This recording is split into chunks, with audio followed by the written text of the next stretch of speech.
Ladies and gentlemen, welcome into the 2024 Florence Esport Festival. My name is Caleb Pope, aka Alpha Chase. And my name is Jacob Carpenter, also known as Carp. And today, we're here, bro.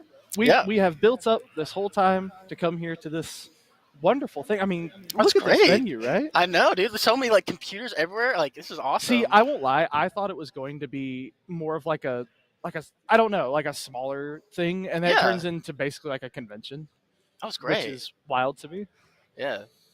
We should have our first match coming up here shortly between Kennesaw and North Georgia, the number 4 and number 5 seat. Now, we both have been representing teams. Myself from the University of West Georgia, and then I'm from Center College. So, yeah, boo, sorry. Hey, all right. But we've both seen Kennesaw and North Georgia play pretty often. You know, pretty much building throughout the season, and it's been quite the interesting ride for them. I mean, Kennesaw is basically about half and half right now. Before they came up here for Peach Belt, Kennesaw right now is rocking a 4-4 overall. So, honestly, I mean, half and half isn't too bad, but we have seen in, past semesters, past years that this is kind of unlike Kennesaw, to be honest with you. Yeah, I was going to say they're normally pretty. I'm not saying that they're not dominant, but I would like to say that I'm used to seeing them higher up. But I really don't think that discredits them at all in this tournament. I think any team in this tournament has a fair shot of, I don't know, just like taking the games. And I would really kind of just want to see some just really, really good and hard-fought games. Especially, I'm really excited to see what Kennesaw has for today, because as we've seen, their comp has changed a little bit throughout the season. So I'm excited to see I'm excited to see what's in store for us. So absolutely. And talking about North Georgia is again sitting in the number 5 seat, but also at the same level as Kennesaw, 4-4, 4 wins, 4 losses. Yeah. So when they're both kind of in this equal standing, I mean, what do you think that Kennesaw versus North Georgia, what do you think is going to be the main determining factor in this one? I think what's going to be the main determining factor is whoever actually sets the tone. Like for the first fight, whoever wins this first fight is going to set the pace for the entire game. And I really want to just see some really aggressive plays, quite honestly. So absolutely. We're going out immediately TPing straight to the point here. And we have North Georgia and a little bit of, actually more of a poke comp here. Let's see what's going on here. Poke coming out from North Georgia on Kennesaw State. Just looking to get set up here. Speedring somehow. Walls coming out from Kennesaw State as well. Lots of damage from both sides. Snake Eyes falls, dispelling fate here. North Georgia down. Now they're even here. Looking for anything. There's cooldowns coming out from both teams. D.Va here getting very low. Ash trying to provide some support. D.Va out of mech. And it looks like North Georgia is on their heels right now. Kennesaw State has got them in a bit of a pickle. I think North Georgia is going to look to back out here, and that gives Kennesaw State the point with a 20% lead. And honestly, not a bad push at all from both sides of the point, but you are right there going for more of a poke comp from what it seems here. Kind of build up those ultimates already, dish out some damage, and they did really good getting on that point. Pretty solid push overall by both teams, but Kennesaw seems to be coming out on top this time. And I think that the May is so dominant. It looks like we're big engage is coming out here. Oh my gosh, look at that ult charge. Wall's coming out too. Gets the D.Va again. That May wall is just absolutely so dominant. And it does seem like between the two of them, Quad is just getting kind of eliminated very fast from Kennesaw here, and that's honestly one of their biggest threats. And that May wall being able to, I mean, D.Va versus May, you would think that D.Va, out of all of them, would have one of the bigger advantages, being able to get back over the wall and disengage. Would make them a little bit more dominant in this scenario, but they seem to be doing pretty good standing their ground. I really think it's a matter of like it's a cooldown game between May and D.Va, and as soon as May sees that D.Va cannot fly away, it's just game over for her. So I think that the spacing is fine, but I think Kessel coming out here. Who was that from? That was from Kennesaw State. Copy coming out from the Echo. May wall's coming out as well. Copy's a May. May goes down. Oh, coming out from the Juno. Blizzard from the Copy. Don't think it does it go off? Yes, it does. Big damage coming out from North Georgia. Oh my gosh, but Kennesaw State actually responds very well here. Holding their ground. I was gonna say. And wow. Bob coming out from North Georgia. Marissa goes down on North Georgia or Kennesaw State. That was honestly just a very rapid pace take from North Georgia. And you have to admit, Kennesaw State did an amazing job pretty much that entire time trying to hold on to it as long as they could. But it was ult after ult after ult. And honestly, North Georgia was able to pay it back to Kennesaw. Now they got some first percentage on the board, 15 and ticking up. And I think this is where we can see North Georgia's comp start to shine because of how they can just poke. We're going to see a lot of damage come out from both sides. Ash is looking to isolate their supports here. Castle coming out from Kennesaw State. May getting a pick onto North Georgia's tank here. That was a mean Cassidy cancel. I was about to say, I think Kennesaw gets actually control of the point very quickly. Echo trying to look for something, but just can't get it. Wow. That was... What a first round. That was... Yeah, so overall, Kennesaw just completely dominating that first point.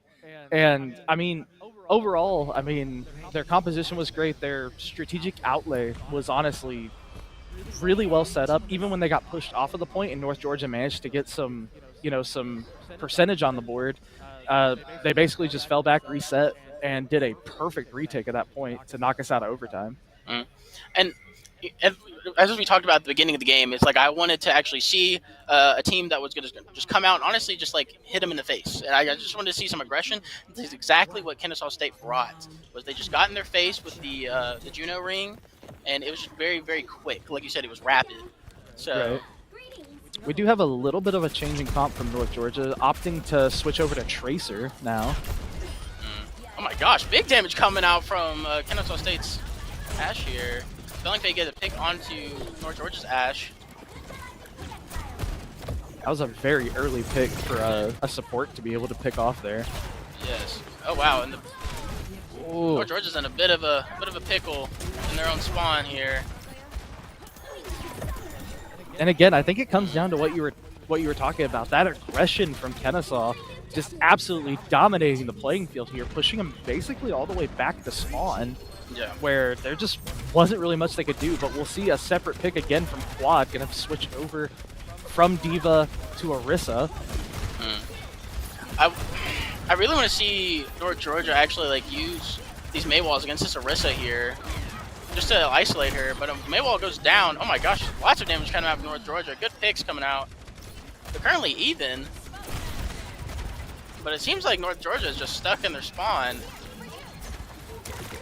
That was, they managed to get some clean picks in there. They are dishing out some damage, but I mean, they're not really building too much on their ults right now. They're all just about ticking over 70 now, but they're being held down here. But North Georgia may be looking to push a little bit into sight here. And that's Nano coming out from North Georgia here. They're going to try to fight for point. It's almost at 50%. I believe Kennesaw stuff her hand here, maybe getting the pick on the Ash. Just barely. Ooh, Rissol's gonna come out soon though. Sleep. And now again they push them back to their spawn. Yep. Oh my gosh, huge Suzu coming out from Kennesaw State here. And that is wow. That was ridiculous. Oh my gosh. So Basher managed to throw out the Blizzard there right before they managed to fall back and just go ahead and reset them and take that win out for them. Kiriko fail. Also went ahead and popped their ult, so they got 3 ults in their back pockets now, and Quad for North Georgia seeming to be the only one, but not too far behind. But with 85% on the board for Kennesaw, they gotta make a push. That is just multiple ults coming out from both sides here, but Kennesaw State getting their ults out first. 3 ults, my gosh. That is a lot of damage. But it looks like Kennesaw State is going to have the upper hand here as they use their ults proactively. And that's it. They just get the win off that. That was have some crazy aggression coming out from Kennesaw State. Absolutely. Yeah, it's just like they did not give North Georgia any room to breathe there. There were some moments, but it was just immediately shut down. So And as we look at fail with play of the game, is this going to be that early pick? No, it's going to be mid-game pick. So, yeah, no, honestly, it seems like one of their biggest struggle points there was just Kennesaw's aggression. They basically had their foot on the gas, nonstop go, and it yep. was pretty much just a straight beeline almost to point, capture point, push them back to spawn.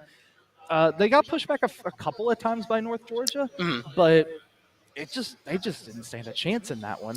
Yeah, and I really think that poke is a good comp. It's good, but when a team is in your face constantly and closing that gap that is needed for a poke comp, I think that it just needs some time to like switch it up. And I think they might end up switching a comp. I don't even know if it's actually necessary.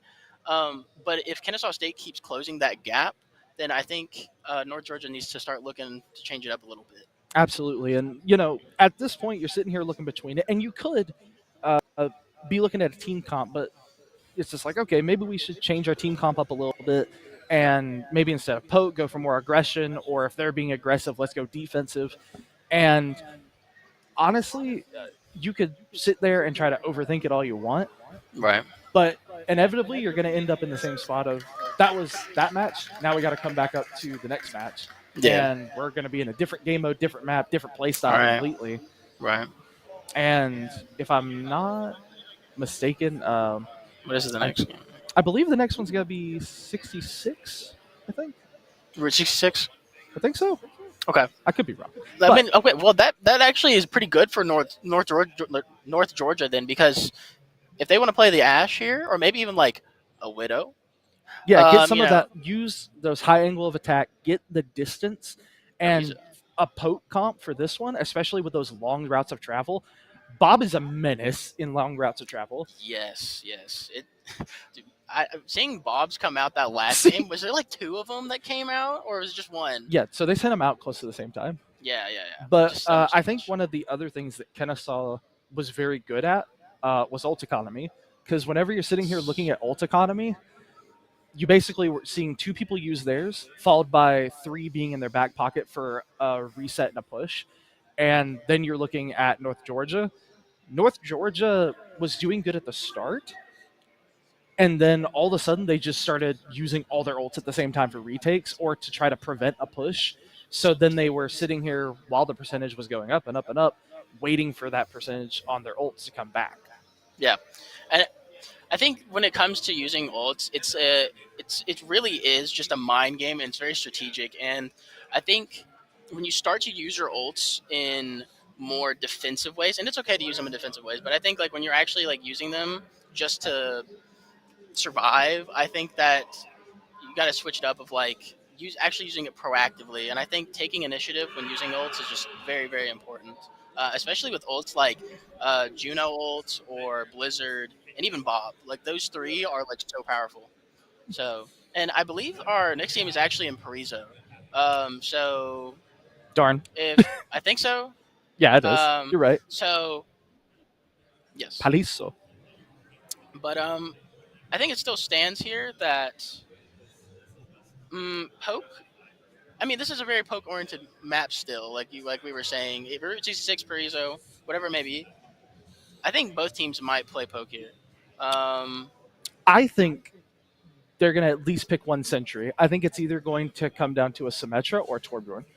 Because with the different routes that they can take here, having something to cover your flank routes and to cover choke points, especially with how many archways there are, verticals, I feel like having something there to have that choke is going to come into handy. Boom, look at that, Symmetra. Called it. That's what I'm talking about. Nah, but Symmetra is such, like, you never really expect her, I guess. Like, at least for me, I never really expect her, especially on maps like this. That's why they're going to play them. Yeah, but then like when they're TPing across point, it's just like it can freak the other team out.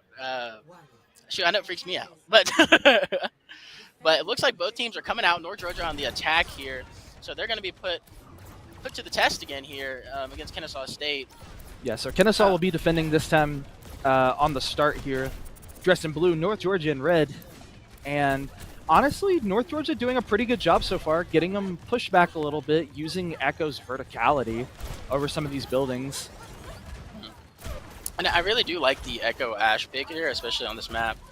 But it looks like North Georgia is going to try to take top bridge here. But they're going to have a little dynamite bit of a hard time. snipe. Oh, that was very good. But it looks like they're going to have a little bit of a hard time here as... Ooh. Oh, wow. Kennesaw State's Juno coming out here. Hound is a beast, or he's a dog, actually. So, that was very clean. That was very clean. Yeah, and it was looked very organized as well, and that was good to see. Yeah, Hound and Boa definitely working together on that dream team on that first one. Again, you're totally right, though. Using that Ash combo, kind of pick off some of the damage out of the back line. Dishing some damage out to those supports is very wise on their part. Yeah. And look how close. Go ahead. Oh, I was going to say, having the Ana, though, against Boa is probably going to be their best bet here. Kablooey picking up a trade on their clone there. Get some good poke coming out on both teams here. A copy may be coming out soon, though. D.Va going straight in, getting down and dirty. Lots of damage. Copy coming out onto the Orisa. Lots of damage from the Sim, though. That is going to be Juno ult from Kennesaw State coming out as well. And Bob. And Bob. Oh, man. Lots of TPing going on. I can't even keep up myself. Yeah, so we had 2 ults coming out there from Hound and Kablooey, and then another one coming out there from Fail. That's going to be Gate, trying to just keep his members in the fight here. Symmetra ult coming out from Basher. Oh, and North Georgia's Ash just... the Bob just took over the rest of the fight, but oh my gosh. Kennesaw State's Ash are getting the kill. Yeah, and there was that D.Va ult as well. Again, we're talking ult after ult after ult. Oh, wow. And where Kennesaw State actually holds the point here, I thought it was doomed for sure. Yeah, so for that push, they were able to get at least 1 tick on the board there. But they still have 2 more to go before they can even get it. And with 60 seconds about to come across the board, there's not really... That's a doom? I mean, you kind of got to start getting a little bit more aggressive here and try to just hunker down that point. But both teams did about the same amount of damage, used the same amount of ults. I mean... I am very interested to see what this Doom is going to look like here. Big damage coming out from Sebi here. I'm just looking for something here. Maybe a pick onto the Ash or the Doom. Doom is in. Looking for the Kiri here. She's out. D.Va is just looking for anything here. I'm not sure if North Georgia is going to be able to get on this point because they're basically going to have to go for the dive there. Once again, Kablooey has another. Is that the second Ash of the round? Oh, and goes down to Quad Squad here, and Gino's going to go down as well. Possibly, gets away. Big damage coming out from North Georgia's tank here. D.Va bomb as well. And the point is still being contested here. Big damage. Quad Squad going for the cleanup here. Juno ult from Kennesaw State. It is still going, and Brig goes down. Kennesaw State's Doom is just everywhere. Oh my gosh. Oh my gosh. Good grief, Boa. Around the team. Oh my gosh, Fangs in. That was something to witness. It is always fun to watch a Doom, but that was some different mechanical prowess. That was something. A mere 58.2 for capture progress for North Georgia. Now, okay, it's not over till it's over. Right. However, that is a really hard defense that North Georgia is about to have to win. 58 is not a lot. That's about that's about 3/4 of the way through the second tick, and oh boy. So let's talk about that. If we're talking about in terms of ults, so again, both of them seem to have about the same ult economy. Here's the thing, though. They seemed almost so evenly matched that means that North Georgia didn't have pretty much anything that they could throw at Kennesaw to really put them over the edge and push their way onto point, because every time they were trading somebody else. So you're sitting here going back, forth, and you ended up with 3 people. Everyone's ult's being expended because every time one ult came out, they used one to counter. So Yeah. I'm honestly more in the realm of let North Georgia. I really expected them to let Kennesaw, especially after they popped ults first, let Kennesaw use their 3 ults, and then now you have 5 to use while they're sitting here rebuilding. And And it there looks you like, go, talking about that Widow in those yeah, long angles. yes, and I mean Kennesaw. I think I've noticed that they kind of have the freedom. Oh, and there's the pick onto the Echo. They kind of just have the freedom to test out a few things, and Suzu coming out from Kennesaw. Kennesaw really could just push in here after another pick. Honestly. And Kablooey just gets another pick. Kablooey is on a roll. Yeah, he's getting aggressive here. Kennesaw's gonna take Boa this one. And yeah, Boa gets a pick onto the Brig. And that's gonna be relatively even here, though. And Echo is back. Oh, missed punch here from the Doom. Manages to get her out of the mech. Echo is trying to look for something here. I will say big props to Vils being able to hold on to it for that long and keep that contention for the teammates. But I mean, it's ticking. They got to get on point to contest it, and they're so close. Gosh. Yeah, I was about to say North Georgia is not going down without a fight. Quad Squad getting a kill on the spelling fail here. They might actually manage to push him off a point. Oh, wow. And I think it was just from even trades. Oh, Widow getting a pick onto the Brig. And Widow is coming out. Widow's just looking for something. Uh-oh, cannot grip onto that. There we go. Okay, and that Echo is just getting just a little too aggressive here. But North Georgia is currently down 1, while Kennesaw State is just in there. Diva is going to go down, but uses her ult. Juno ult coming out from Kennesaw State. And North Georgia is going to try their absolute best, but Kennesaw State is just on top of it with the poke. And Widow's just got 2 picks, maybe a third. She's looking for it. Anything, something. And I believe that Kennesaw State is going to take this point, unless if it's like an act of God here. Echo, yeah, no. Yeah, and there we go. Kennesaw puts 2 on the board.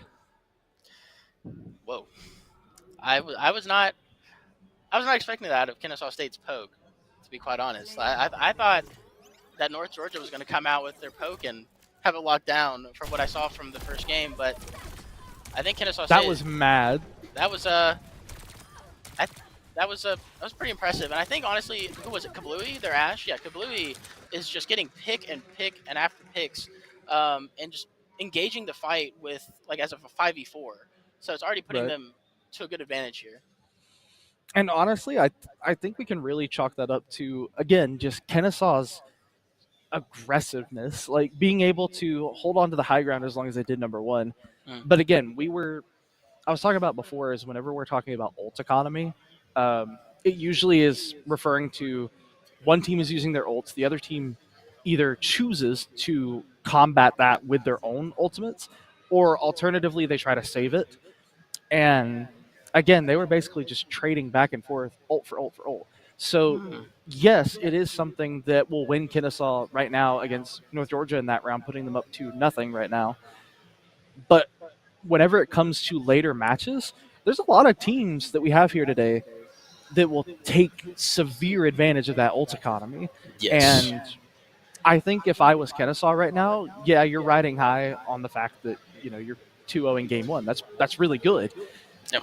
But you have to keep in mind that whenever you're coming up on these next few games that we're talking about against some of these other teams, that is a major disadvantage you need to start taking stock of and be like, hey guys, we probably should be a little bit more conservative with some of these ultimates.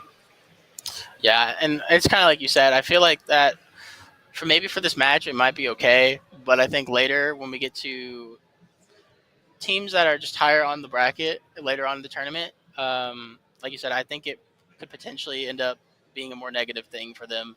Might not be apparent now, but we'll Right. see.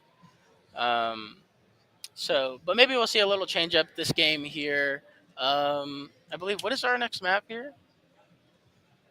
I'm not sure yet, but I do know that North Georgia is going to be subbing in at least one player, which we will hear who that is here in a second. Okay. Um, but the next map uh, is going to be, at least we know it's going to be push, but we're waiting on a map pick. Um, Mm, so in total, I mean, yeah, I mean it's what we were talking about is in general, right? Especially when it comes to competitions like this, the major difference that you have is comparatively to like a scheduled game that you typically have. You have like a week usually leading up to it, and it's just like, okay, so we can do the research on these teams. Um, to put it in perspective, it's kind of like football. You know what's coming. You know you can plan for their weaknesses. You can plan for kind of what they're going to an extent. yeah. Um, what maps and what game modes is usually their strong suits. But here we're talking about you're playing basically back to back to back all day long, and let's be honest, you're being watched. Like that, these teams. I mean, Yeah. I know that you can't see it at home, but we're sitting here looking at the other teams, watching this team. So Yeah. It. whenever I'm sure that that's what they're thinking is just like, okay, we can take advantage of this, we can work on this, Mm, and whenever you're in a competition setting like this, I think one of your highest abilities that you should have coming into a competition is probably going to be your adaptability. hmm. Yeah. And hmm. And I think that like it's kind of like how you said these teams are watching each other, and it's not even just on stage. Like we have teams that are getting warmed up and practicing in just the practice room, and it's just out and open in the world to see. Um, but I think that kind of just adds more to the competitive kind of, I guess, kind of like just sense here of like you're like you said you're being watched, but also even if you are being watched and teams are taking notes, every team is still going to be in their absolute A game. And Overwatch is a game where strategies can be different, but the fundamentals are the same.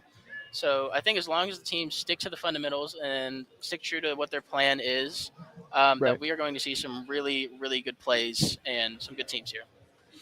And that's always the hope. Yeah. So, I mean, I'm excited. But like we said, we are going to have a sub out from North Georgia, and Mhm. that might not be a bad thing. It's going to be a DPS. It was the Ash from last game, so the one that's going to be Be a Sebi. subbed out here is Seb. Yeah. So, I mean, in total, again, because now they're gonna be listening to us. Mm. Overall, it's a really strong performance, strong showing from Kennesaw so far. 100%. And like you said, I don't mean to be repetitive, but it's like it's very exciting to see the aggression coming out, and not even just the aggression, but the just raw confidence coming out from Kennesaw. And that's the kind of confidence I want to see from each team. So I hope with like this break that maybe things can settle down and North Georgia can collect themselves and be like, okay, guys, we need to look at everything that we're doing, reevaluate what their plans are, and I just want to see them come out swinging. Um, and that's all I really like. I want to see North Georgia coming out and going down with a fight. Yeah, Um, totally. so So, uh, we're gonna be hanging out here for just a little bit. Again, if you're just joining us, welcome in to the Florence Esports Festival. I mean, again, like I'm not sure if you can see everything behind me, but look at this. it's pretty great. It's starting to fill up here from 8 o'clock in the morning. Yeah, I was about to say when I remember when my team first Yeah. got here, it was like silence. Yeah, we have our back to the groups behind us. So part of me was sitting here going like, "Oh man, there's not that many people here at 8 o'clock in the morning." And then like now I'm turning around, I'm like, "Oh my gosh, there's so many people." I'm Yeah. honestly terrified. Well, honestly, like, so I mean, both of us have been involved with esports for years now, right? Like, how long have you Yeah. been a part of esports? So I've been a part of UWG Esports for 2 years now. Okay. But before that, since I was 15, I played old school. I was on ESL when that was a thing. Oh wow. Okay. So Okay. I mainly played for Siege, played for Team Dynamic, and Mm. we went to kind of about competitions like this. We went into. Thanks, Ben. He waved to the crowd. Shout out to He Ben. was like, "Hi, guys." Yeah, shout out to Ben. Mad shout out to Ben. Um, but like in total, um, we um, we went to some competitions. Some of them were in, South Carolina. Most of them were in Georgia. Most of them were online. Yeah. Uh, but we got to play some fun stuff. We got some cool prizes out of it. Uh, Prizes being a Google Dot little thing hang on my wall. It was really cool. Awesome. Cool. Yeah. But I got to play for them for a few years. Then I Okay. started doing coaching for the same team. Then Yeah. went to coaching for different teams, and all this was Rainbow Six. Um, that's my esport alma mater, I Yeah. guess. was Rainbow Yeah. Six. Yeah. But I have really enjoyed being able to cast Valorant, being able to cast Overwatch, Rocket League, all sorts of things. Yeah. That's awesome.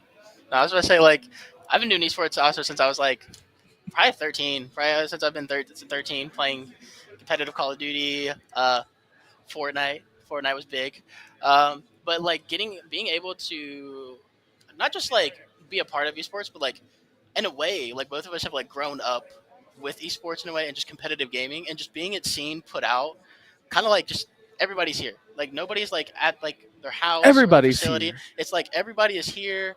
They're with their friends, they're with their team, and I don't know. It just makes me very happy to see everybody doing what they're passionate about, and, like doing what they love. Whether it's Esport like competitions always do that.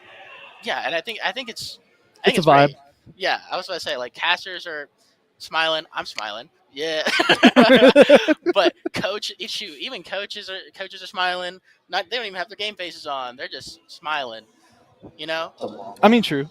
They pretty much this is like their main go-to thing, right? I mean, they're Yeah. here, they're hanging out, they're getting to see all the hard work that their teams have been putting in all semester or Hmm. all year, and it's really cool. Yeah. It's really. Whoa. Good morning, Ben. Sorry, we got jump scared. Hey, that's us on the screen. That's what's on Yeah. Yeah. Hi, mom. So for we are gonna be going into push though, and it's gonna be Runasapi. Okay, what a name, right? What? Runasapi. Murasapi? Yeah. Runasapi. So what experience do you have with Runasapi? Because I hear mixed opinions about Runasapi. Wait, which one's that again? I can't ever remember the names. Oh my gosh, I, there's no way. I'm literally an Overwatch. Hold on, we're about to do That's some wild. research. I play He's doing Overwatch. he's doing on the fly research about Shh. Runasapi. Oh, okay, the new one. Yes. Okay. Yeah, Okay. yeah, the new Okay. one. Okay. Murasapi. Yeah. It's it's a frustrating map to play sometimes, but I That's think why it's mixed opinion. yes. But I think with this map, um, there are multiple comps that you can play, and I think the most popular is Brawl and Poke. Brawl and Poke, or a mixture. Um, So I'm not entirely sure what it's called in the biz, okay. but typically you're looking at them right now. I call them crossovers or choke points. I mean they're choke points, but I always made a joke and call them crossovers because it's going lane to lane to lane. Right. But I won't lie, those things are probably the biggest pain in the rear end on this map is having to work around the walls, work around the door frames. But it is a madhouse Yeah. for Widowmaker, for Ashe, Yes. for Yeah. Symmetra, for Torbjorn. Torbjorn. You Like really like Torbjorn. having a You really like Torbjorn. I'd love Torbjorn. But Torbjorn, ready to work. That's me. oh yes. I'm one of the OGs where he had shield packs. Oh. You remember when he had shield packs? No, I Were play. you playing when he had shield packs? I Now you make no, me feel no, no, old. no. I just play. I've only been playing since the release of Overwatch 2. Wow, you make me feel old. Okay. That hurts my feelings almost, actually. Yeah. Well, I mean, I don't know what to say. It's okay. We're going to be starting on push. Runasapi, here we go, ladies and gentlemen. 10 minutes on the clock and ticking. And honestly, what do you think is going to be the major thing that Kennesaw needs to do? Well, more so North Georgia. What do you think North Georgia needs to do to pull this one out? They have to. They. So looking at these comps, Kennesaw State's playing their Widow. Widow's going to play away from their team. Yeah, there it was. So North Georgia needs to take advantage of that and know that like they're technically down at DPS and just run in. They just need to go. So Boa's going to go ahead and pick off first blood here. Hound's going to go down with the trade from Quad. Boa's going to pick up a second one with Fail picking up 2 of his own Invocation. And Vilis? I have to remember how I pronounce that. Vils, thank you. Yeah. He's going to be going down there. And I think it's the same story here, right? Of like the aggression. Kennesaw State just comes out swinging. And just gets those initial picks. Which honestly, if I'm in North Georgia's corner right now, that's probably the main thing. Like I know that they're going to do that. What can we do to slow them down, counter it? Because if you can slow the roll and disrupt their just overall flow, typically that aggression starts to fall back, and a lot of that's going to be getting into their backlines. But Basher's going to go ahead and pick off that counter snipe there. Invocation is going to go down on this engagement. Quad's going to get him out of the mech, and that's going to be Boa down and out. Kablooey taking out Snake Eyes, and it really is just a sniper battle. Oh my gosh. Basher taking 2. Phil's and Bread going to go down. Quad picking up 2. Kind of trying to pick it up there for the trade. But once again, Kennesaw, kind of going to be taking the fall there. But nobody's, touching point quite yet. But North Georgia going to be starting to walk that robot back. 7 minutes and 50 seconds now on the clock. I think this is a perfect time for North Georgia to just like set the game in their pace. There you go. So North Georgia's starting to kind of feed Kennesaw some of their own medicine here, getting a little aggressive. Basher picking up Invocation again, a third one. Oh my gosh. Basher! Oh my gosh, Basher with a clean 3. That was clean. And as soon as I say that North Georgia has any momentum, Basher's just taking all the wind out the sails. Oh my god. Boa's going to clean up there, taking out Quad. And once again, Kennesaw pushing this robot. Basher is a problem. That's going to be past 57 minutes. Going across the clock here. And we're getting some angles here from Basher. And again, that's like what we're talking about, right? Like Basher holding on to those long angles. These long angles on Runasafi are just an absolute devastating thing for anyone caught in its path. Kablooey going to be taking out Invocation there. And Quad going to take out Fail. Going to get him out of the mech here. And Snake Eyes clean up Boa there. And North Georgia once again able to try and get some ground here. Preferably in the opposite direction. Yes. I do think North Georgia is very good at, like, not the initial fight, but the fight after the initial fight is always, and on this map so far, has been very good. And I think Quad Squad is doing a really good job at, like, isolating people and taking them out so they have the advantage. Absolutely. Got a pretty early pick here on this engagement from Kablooey, taking out Invocation again. I'm not going to lie, Invocation is just kind of getting early picks. Got an ultimate there coming out from Bread. Going to be using that ultimate there, trying to get the push up here. Bill's going to be building up that ult. Fail going to try to save some of his teammates here in the back line. Basher's going to go down. Fail right behind him. Kablooey and Boa going to be picking up 1 each for the trade, but Hound is going to go down. And that leaves Kablooey and Invocation, last 2 standing. And they're going to go down pretty soon after. And once again, Kennesaw taking that dominance and moving back the other direction against North Georgia. This feels like a very awkward scene of engages. It just feels like it's like a just trade rather than a one big old blow up here. And yeah, Bill's get a pick here on the spelling fail. Oh my gosh, Basher!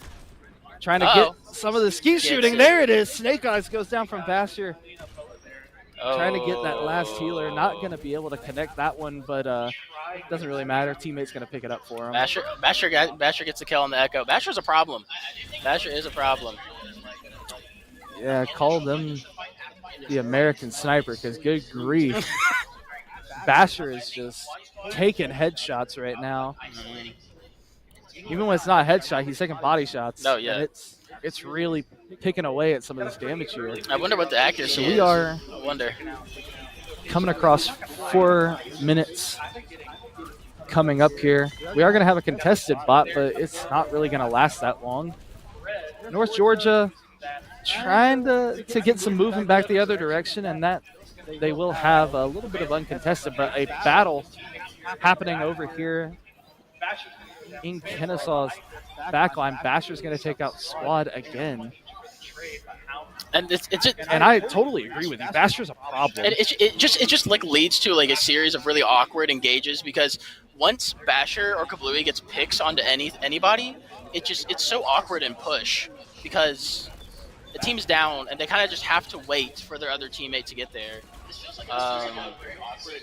And Boa is gonna go down here potentially. Yeah, Boa's gonna go down. Managed to get her out of the mech. Ooh, pick off there from the clone.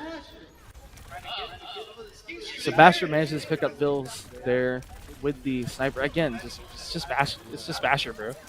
Just constantly. Snake Eyes here with the ultimate, dishing out some of that damage and speed there for his teammates. And they are trying to push Kennesaw back here, but Kennesaw popping 1 and 2 ults both from their supports, Hound and Fail. Dishing out some mad damage here.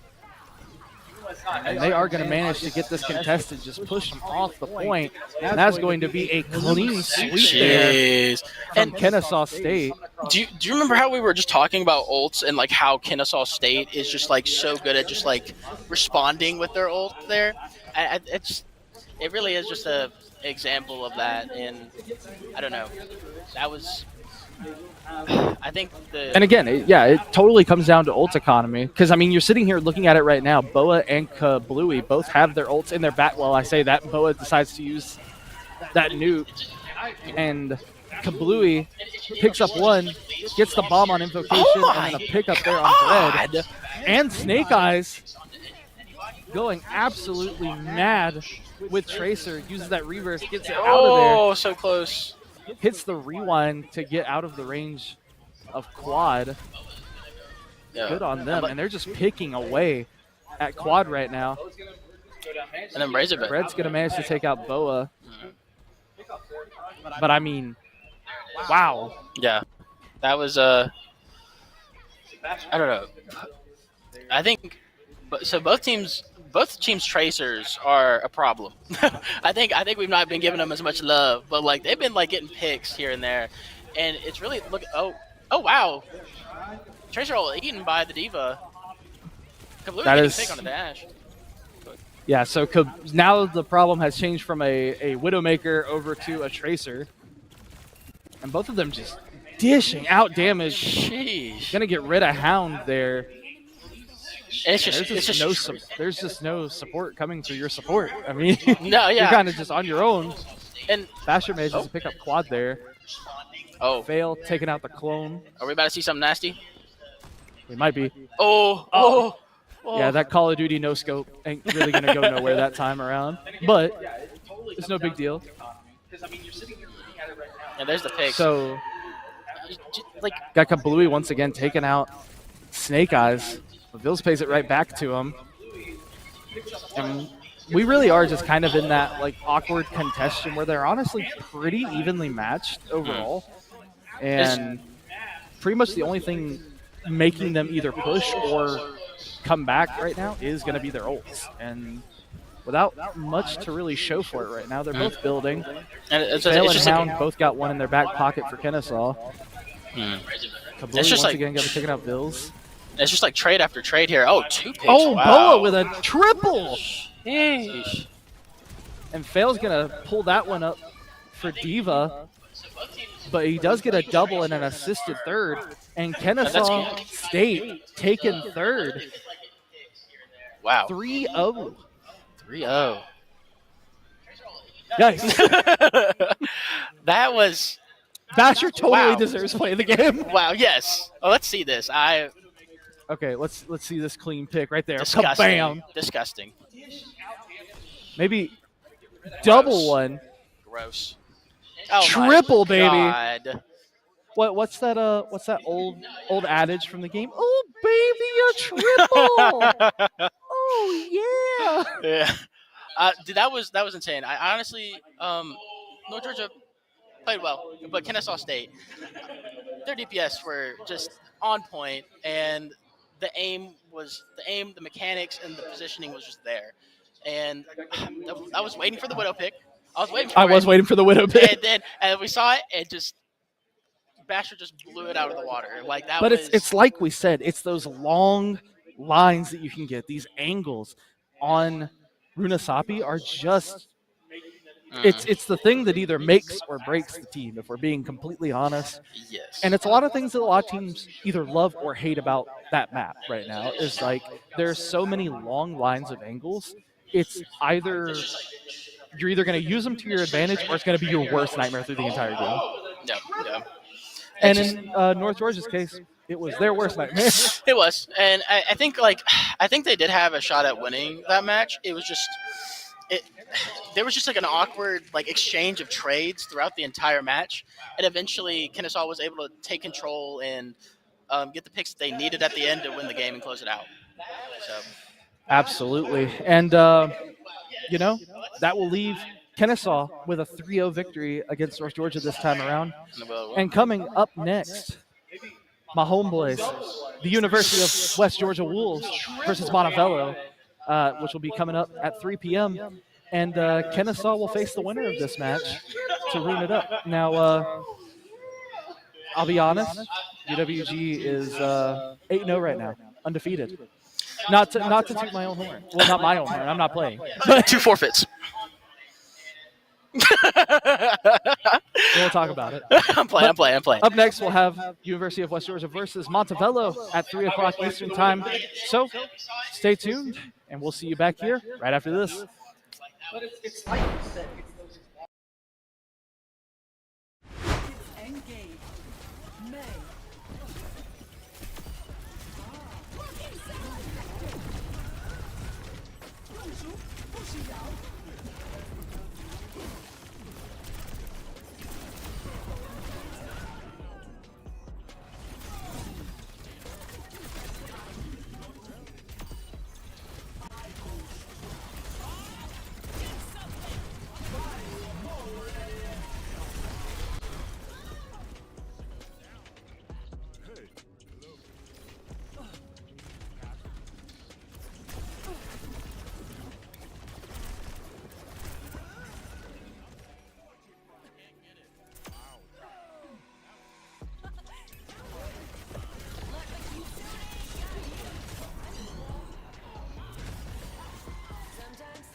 Engage. May.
Engage.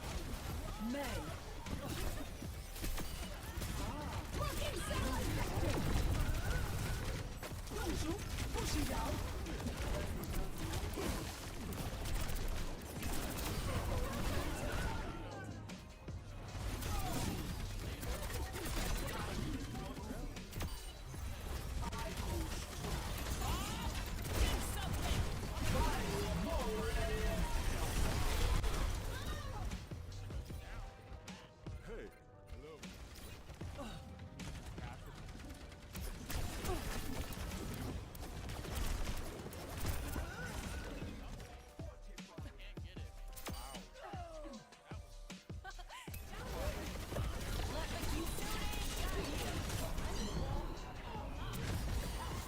Sometimes it takes two.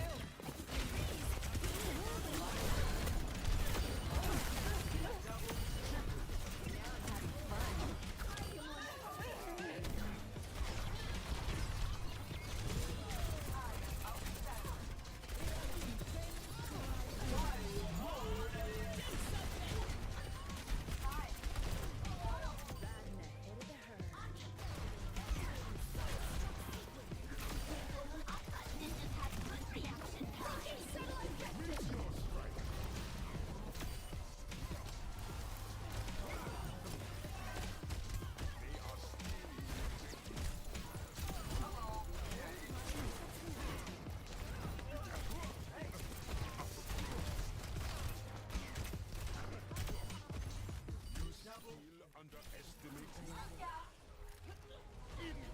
Let the kitsune. Such naivete.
Engage. May.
Engage. May.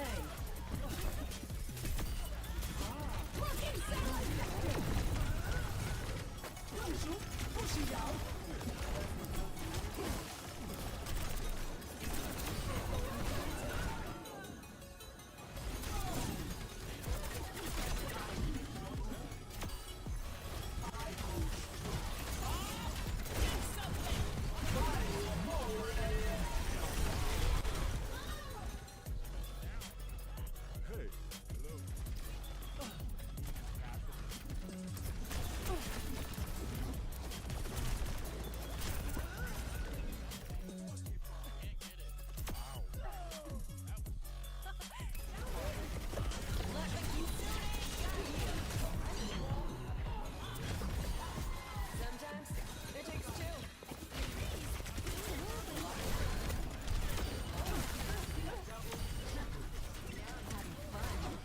Riding ahead of the herd.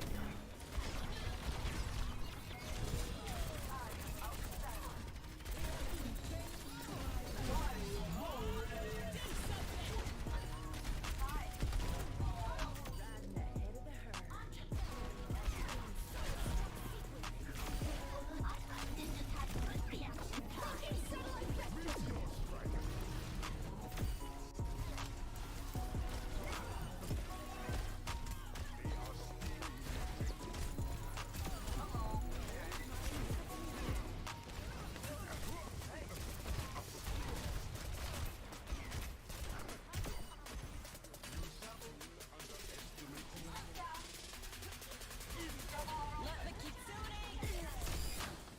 Such naive.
Engage.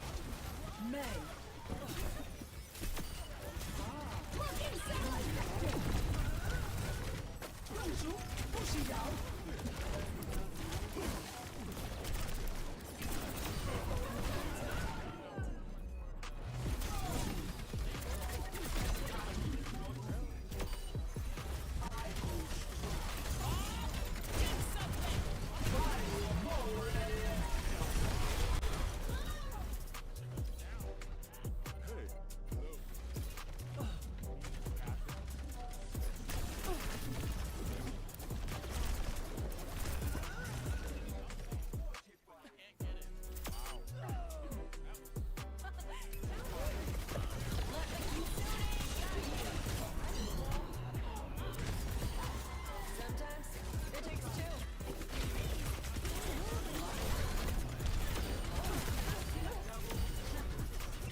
Engage. May.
Engaged. May. Americans.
Activating self-destruct sequence.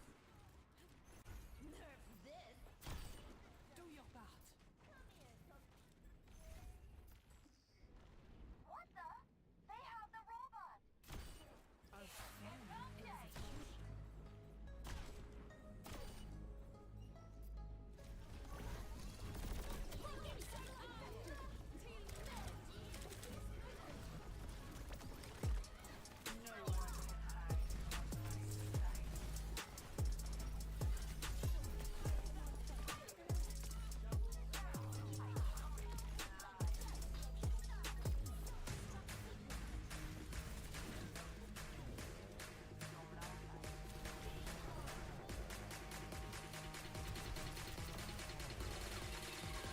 Engaged.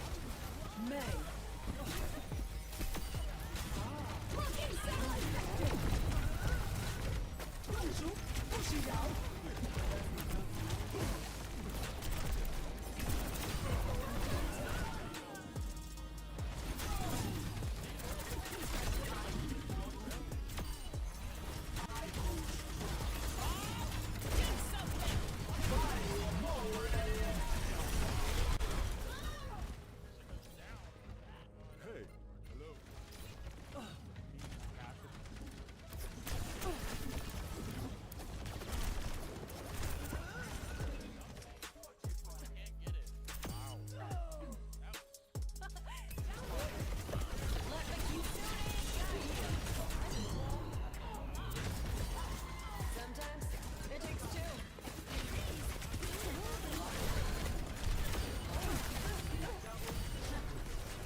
Engage.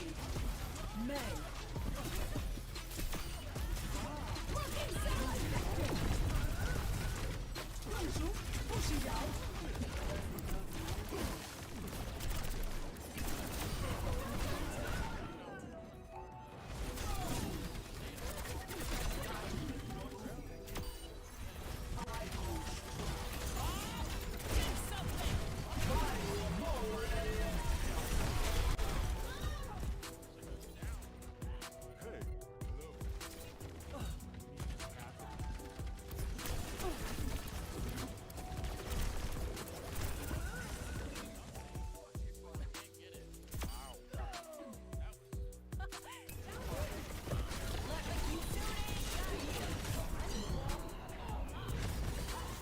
Sometimes it takes two.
Engage. May.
You are live.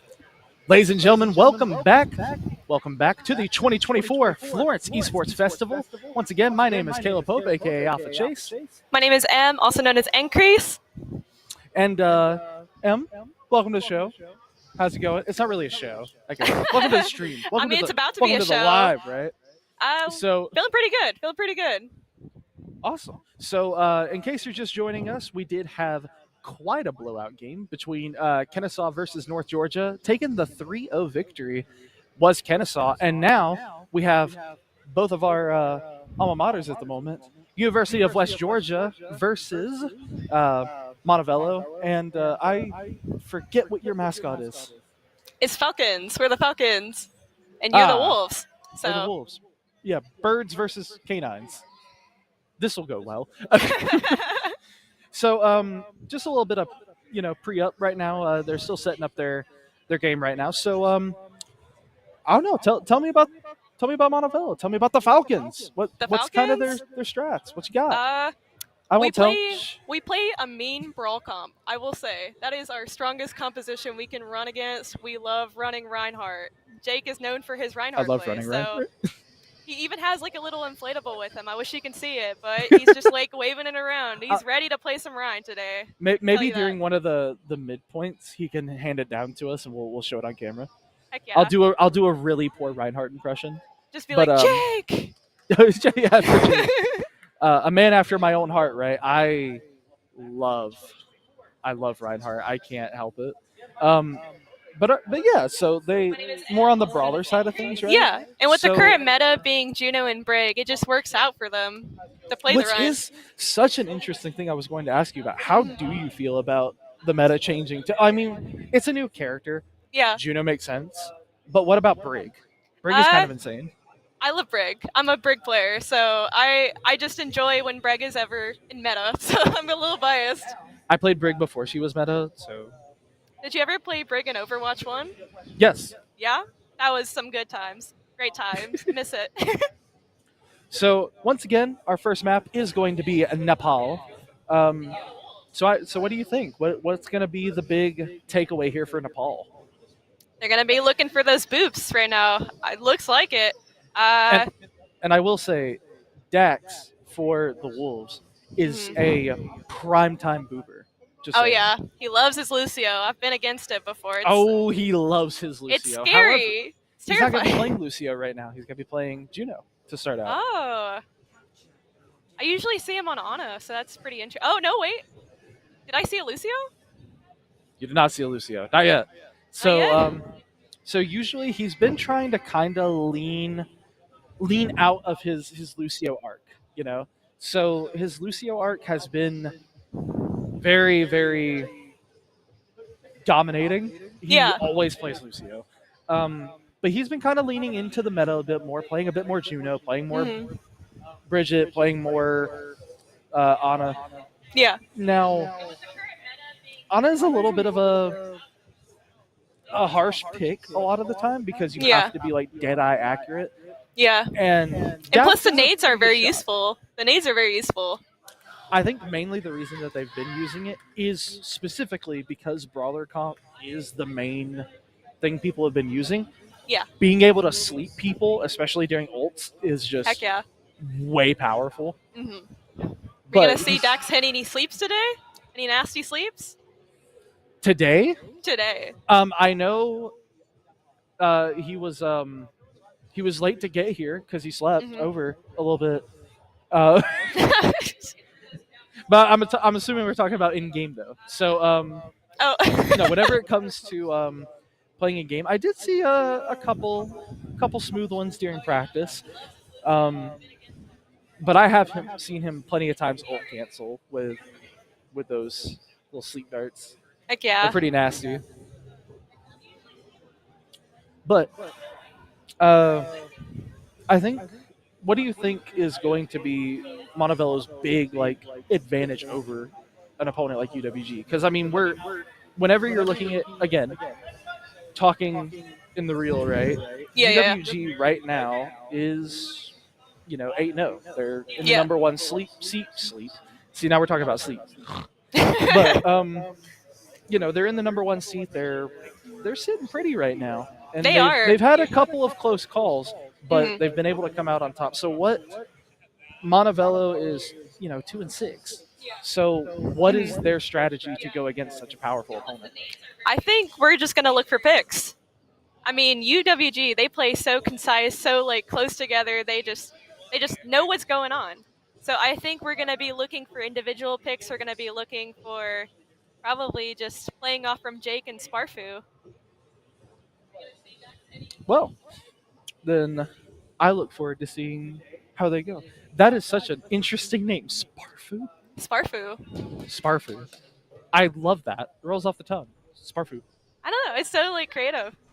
But ooh, wait, we do have the Lucio They Dax, do have the Lucio. Let's go, Dex. right? Uses both his fire strikes. Didn't know we started already. Jeez, so much is happening already. Uh, okay, they're just So- trying to get in. They're like, Yes. let us in. So Montevello right now and UWG kind of tied up in this engagement, but UWG is going to be first ones on the point. Got it about 3/4 of the way, but it's still hanging out and Oh. contested. But Reinhardt's going to be the first one to go, so that's going to be Levi first blood of the game here. And Tox pays it back to Zeo. Dax knocks Tox right off the map. Oh, jeez. Cloven just hammering in on Sparfu. Fox just dies out of nowhere. Jumps off the map. Yeah. Planning Go to ahead. regroup. Yeah, reset. No big deal. No big So, deal. UWG going to be first on the board here, though. 20% and climbing here as Montevello is going to take that reset. No big deal. Regroup, recontest, try to go back for another one.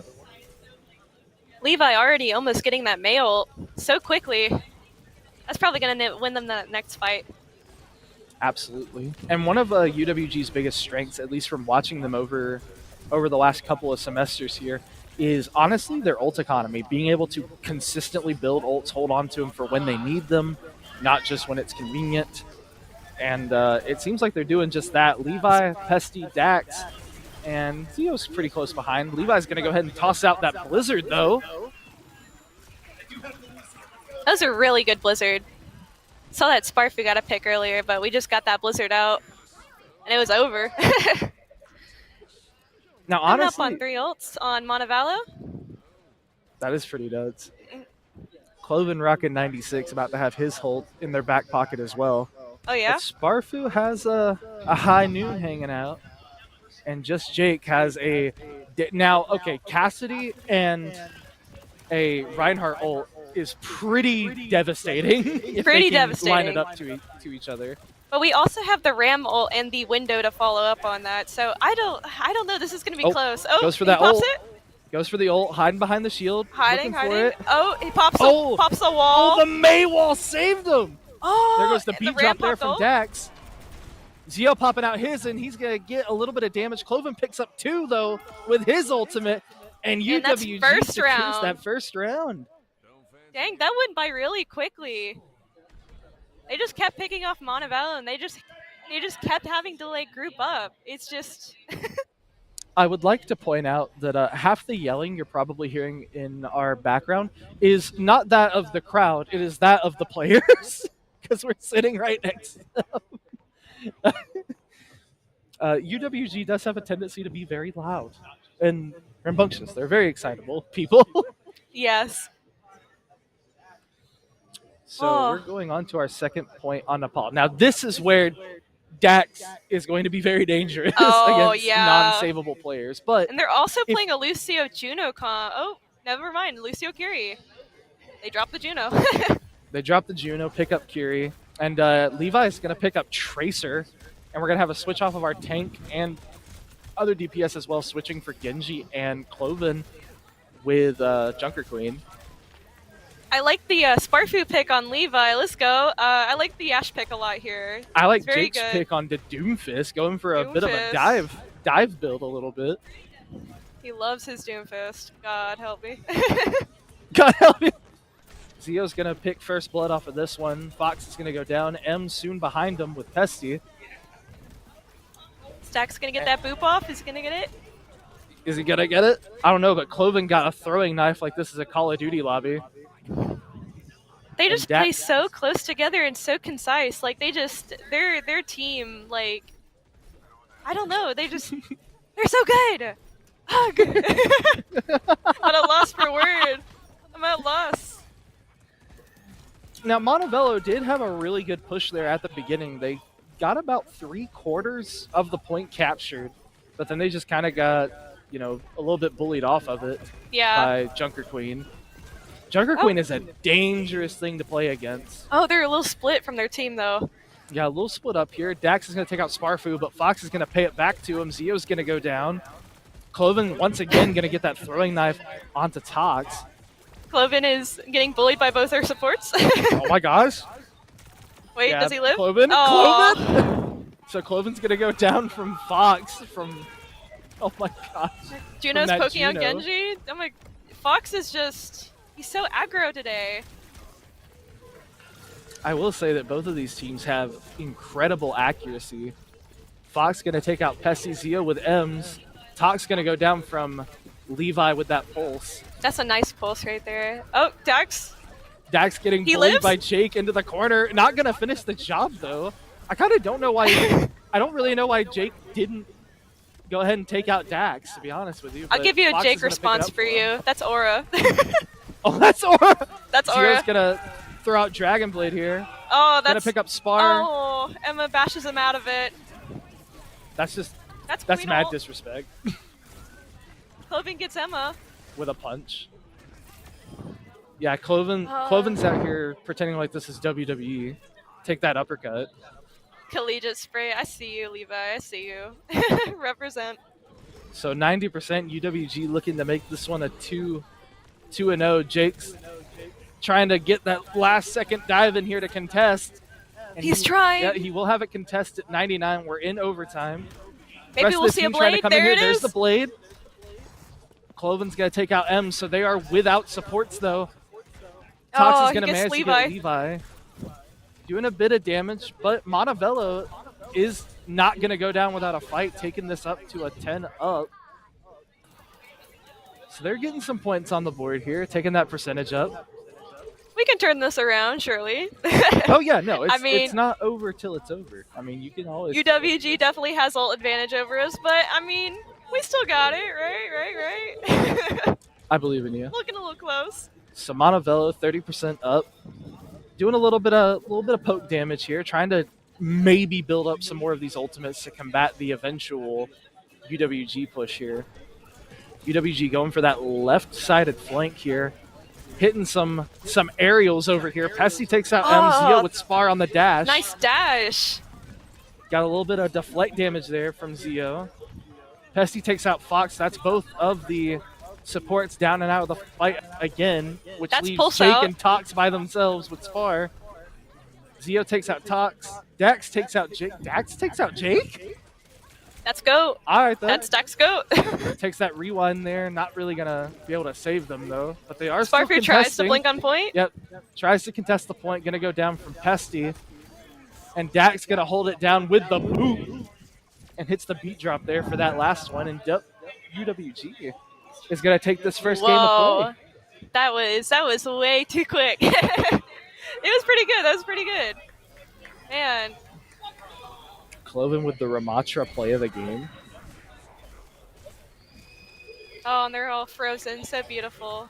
Subbing So, out Cloven. yeah, UWG is going to be subbing out Cloven. And honestly, it did feel like it went fast. It did go fast.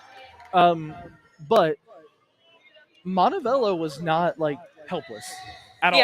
Yeah. I'm not just saying that because you're sitting here. They had a really strong push both times around. Yeah.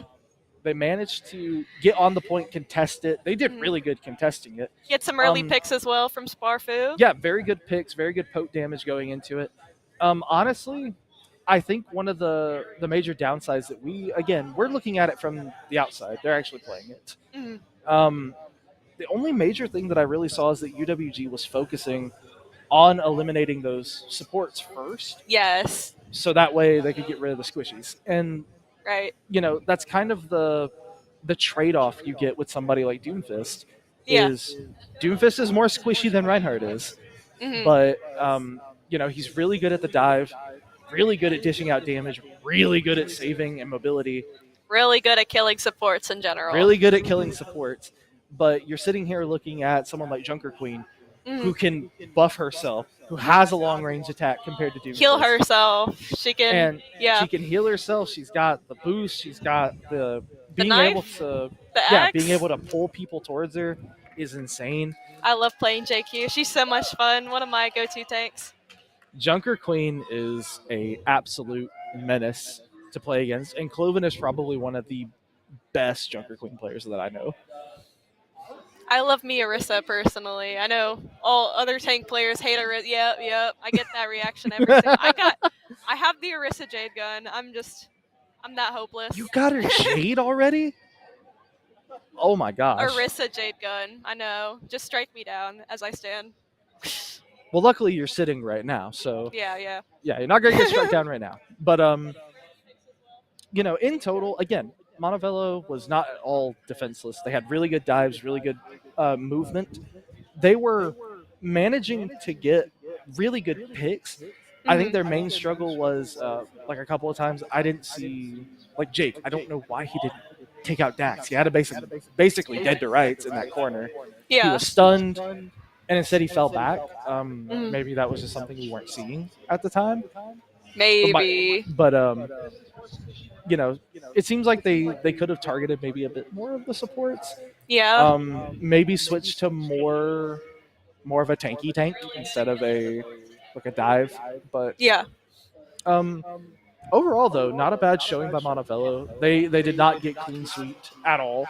They managed to get about 30 to 40 on the board both times. Hmm. And honestly, the first go around in that first round of play, they were on point first. Well, I think we're actually getting Yellow Pepper in for tank next round. That's going to be interesting. I've never seen Pepper play tank. I got you. So, Oh. yeah. So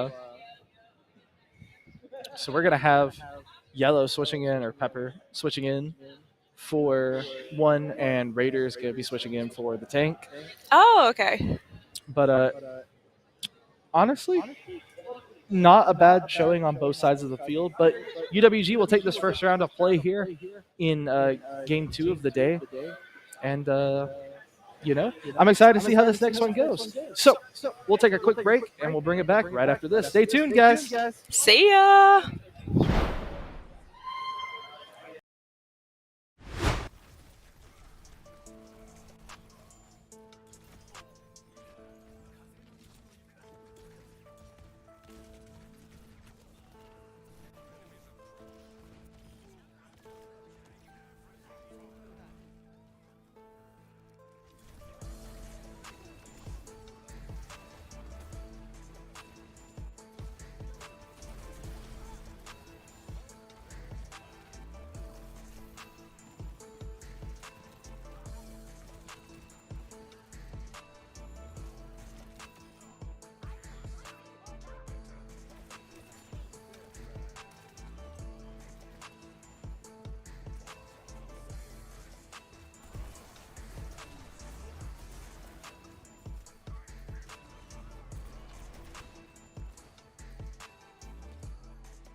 You are live.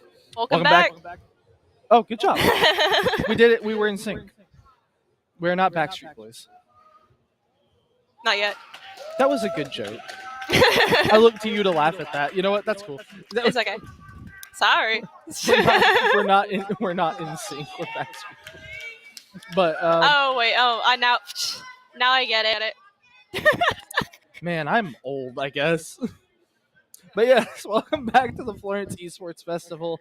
Again, if you're just joining us, my name is Caleb Pope, aka Alpha Chase. My name is M, also known as Encrease. And we are about to start our second round of play, UWG versus Montevello. And UWG is going to be 1-0 at the current moment, taking that first round on control. Now, we are going to be doing hybrid, okay? Mm-hmm. And we were sitting here chanting about it. We were going, Kings Row, Kings Row, Kings Row, Ryan map, Ryan map. If I don't Ryan see our clutch, Ryan, Ryan I clutch. will actually crash out. I will yell at Jake across the caster's booth. You're gonna see her throw her headset away and run up there and be like, "What are you doing? You're what throwing." are you doing? Get on Ryan. If he doesn't play Ryan, it's a hard throw. I'm not It's gonna a lie. hard throw. It's actually a hard throw. But we are gonna be playing Kings Row. Honestly, one of my favorite maps. Yeah, let's go. Doomfist. Oh, okay. We knew what you were. Shout out to our production crew. Okay, who we were talking about Ryan, just hard zoomed on Ryan. That's what we would like to see. So UWG, I won't lie, is notorious for a specific strat with Symmetra and teleports. Yes. They go between like top, and then they go between the Yeah. hotel. Yeah. I've seen it. UWG is a menace on Kings Row, and we're seeing exactly why right now. So Oh, Doom goes in holding for the up this vertical. punch. Doomfist goes up for it. Jake manages to take out Pesty just off the rip. Levi's going to go down. UWG might actually have used the same thing too many times, but we are going to see a dash there from Ems, and that's going to be a pin and a kill. But UWG gonna fall really fast. Jake with that final final kill for the team. That was a lot of cheering just out of nowhere. I wasn't ready for that. Looks like Jake and Tox are going to be taking some space here, trying to get somebody out first. Backing up. Yeah, trying to get past this original choke point here on Archway. Doing one heck of a lot of damage. Sparky gonna Tox get rid of manages that to get the dash. immortality field. Levi gonna fall soon after from Tox. M is gonna take out Raider. My goodness. And Yellow's gonna go down to Tox. Wait, the Doomfist is working here? Pause. Well, so much for all of our Reinhardt. I was about to say Reinhardt right, and then I realized that's not. I was trying to say hype, and I just kept messing up my Right? mouth. Though. No, right, right, yeah. But UWG kind of struggling in this one a little bit. Usually they're able to hold it down a little bit better. But this one, Montevello is just taking a leisurely Sunday stroll. Bashing into them. Oh my god, that nasty. Oh my gets two. gosh, Tox with 3! Oh, he gets 2 and the immortality field. I thought that was a hard 3 for a minute. We're But gonna that is get gonna be a 5 team minutes. kill. 5 minutes. Holy smokes. Jeez. Yeah, Yeah, Montevello just taking the walk here. Looks like Across UWG, they just changed comps completely. We're looking more like a pokey comp instead of our usual brawl comp. Does seem to be the case. We're going to see Raider go ahead and take the switch here to Junker Queen. Pepper going to make the switch over to Cassidy. Levi with Tracer again, but she's going to go down pretty quick. Pretty much, we went ahead and took a team comp switch here. Dax and Pesty both switching their support classes out as well. So Spar's going to get a heck of a lot of damage there onto Yellow. A little bit almost risking losing him. Tox going to take out Pesty. Fox is going to take out Raider. Ems and Dax, 1 for 1. Spar's going to take out Levi. My goodness. Wait. And they're just They're gonna get back in time? They're gonna just no, they're not gonna be able to make it. My goodness, Whoa. Montevello. That was some good diving. What? Holy No, I mean smokes. kinda. It just with the picks from the Ashe and the dives with the Doom and the Genji, it's just we just killed that. We just killed that round. Yeah, no. Montevello just went ahead and decided to take a leisurely walk on the beach with a best friend, I guess. I don't know. But they just trounced over UWG in that round. Are we gonna see UWG running the same thing, or are we gonna see a similar sort of dive this round? I don't know. You see, whenever it comes to UWG, sometimes they tend to change up their strategy a little bit on attack, and it looks like they're kind of doing a mix a little bit. Dax sticking with Lucio, Pesty with Baptiste switching back over to Kurika. Okay, so it's a little bit, it's pretty much how they started. So Pretty they're going much. to once again, knowing them, they're going to use that teleport, get up to heaven, walk across that top lane, drop down on it. So that's typically a pretty solid feel for them. Dax actually coaches our B team, and he tells us to do that route every single time we play Kings Row. So I know it. I've been learning. You're over here with that one meme of the guy sitting here doing this. Outplayed, bro. But UWG Going to be dishing out a little bit of defense here with Reinhardt. Raider. And there's that symmetric teleport up to the top. UWG doing a lot of damage. Top's getting rid of that. Claiming all that Immortality space. field. Jake Just Jake gets with two! Two with the down. They Pesty just and took Dex that both hype from down. them. They're like, you can't have that. Wow. A solid defense from Montevello. Now, in terms of UWG, this is a pretty common strategy for them. Try to go for that top side, get the up-down advantage on them. But honestly, they seem like they're gonna need to maybe readjust a little bit here, and that's exactly what they're doing. Go for That more was a really of good nade from them. Yeah, so Raiders going to take out Ems. Pepper takes out Jake. Going for more of a dive set this time. Pulling out that Sombra and Winston combo right here. Pesty able to get some sleep darts off. And that's going to be UWG getting their name up here on the board. With 5 minutes left to go, now escorting.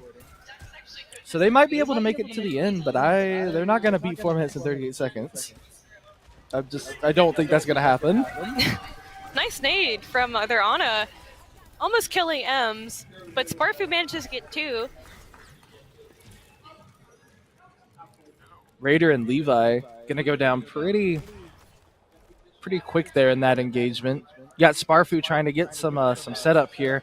Montevello trying to push UWG off of the point, or at least stop it from moving, burn some of this time out of him. Going to get the hack onto Jake. But he is going to have his ultimate ready, and he's going to use it. Not going to connect to anybody. But he is going to be able to get some damage there, take out Pepper. UWG honestly struggling to get past this first choke point here on Arch. They're looking for a good dive opportunity, but they're not seeing any openings right now. Maybe on that Ashe, but they don't have enough people right now. Yeah, they don't have enough people trying to maybe do a little bit of evaluation here, but with 4 minutes left, UWG has to make a move, so there's going to be that dive there from Winston. Sparfu Pops gets a the headshot shield. kill on Sparfu Levi. gets a headshot on Levi and Pepper both. Jake's going to be able to take out Pesty, and UWG's dive is just not going to come to fruition. I have Looks like never UWG? honestly seen them struggle this bad on King's Row before. This is honestly Montevello's favorite map to play. Honestly.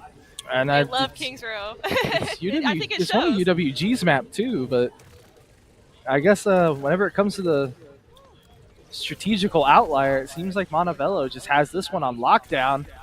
Raiders going to manage to pick off Fox in the back line, doing a heck of a lot of damage there. Tox going to fall soon after there from Pesty. West Doing Georgia a does lot have of that damage ult here. advantage. They have that 5 ult advantage while Montevello only has 4. I wonder how we're going to see those 5 ults used. It might just be a case of ult dumping. Now, what I think is more than likely going to happen, this is just speaking from what I know, I think that Pesty is going to go ahead and pop Raider. There goes the Bob ult as well. So we got Spar in return. Raider's going to pick up 2 with that. And there's Raider using that second ultimate, which is what I thought was going to happen. out? Levi tosses out. Yep, Rally coming out. Pulse Bomb coming out. Raider picks off M, so that's going to be the end of Rally. Pretty quick there. Levi's going to take out Tox. And UWG does manage to take that ult battle. Saw a couple ults come out there. Jake's going to get stunned, and he's going to go down pretty fast, which is going to be credited nice over to push. Dax. So that was 3 ults out of West Georgia, and we used only 2 for Montevello. So we're still working with a Blade and Juno ult. So that's going to be a really good combo for them. And I honestly would be surprised if Jake doesn't try to save up for that third one. Especially with him being, 75 and counting up. Yeah. Yeah, and he's earning pretty quick. Oh, Hex So Jake Jake's out of going to go bed. down from Pepper. That hack getting rid of that defense matrix, just absolutely devastating. Raiders going to take out Spar. And honestly, UWG is making a pretty solid push now, even after the They had a pretty harsh struggle there at the beginning. So they're definitely not going to beat 4 minutes and 38. Blade coming out from Tox. He's going to get at least one from Pepper. Does a decent amount of damage there onto Pesty and Dax. Sparfu going to go ahead and pick both of those up for him. Tracer battle, tracer battle. Tracer battle, tracer battle. Oh, who's gonna We're win? seeing Who's it, gonna going win? for the melees. Oh, Oh, man. Oh. Ems is going to go ahead and support man. Spar in that tracer battle. Kind of a sad moment there. I was really excited to see the frantic 1v1. melee battle between Yeah. two British people. It was going to look like London. She's just doing her support job, though. It would have been fun to see just the 1v1 be carried out, though.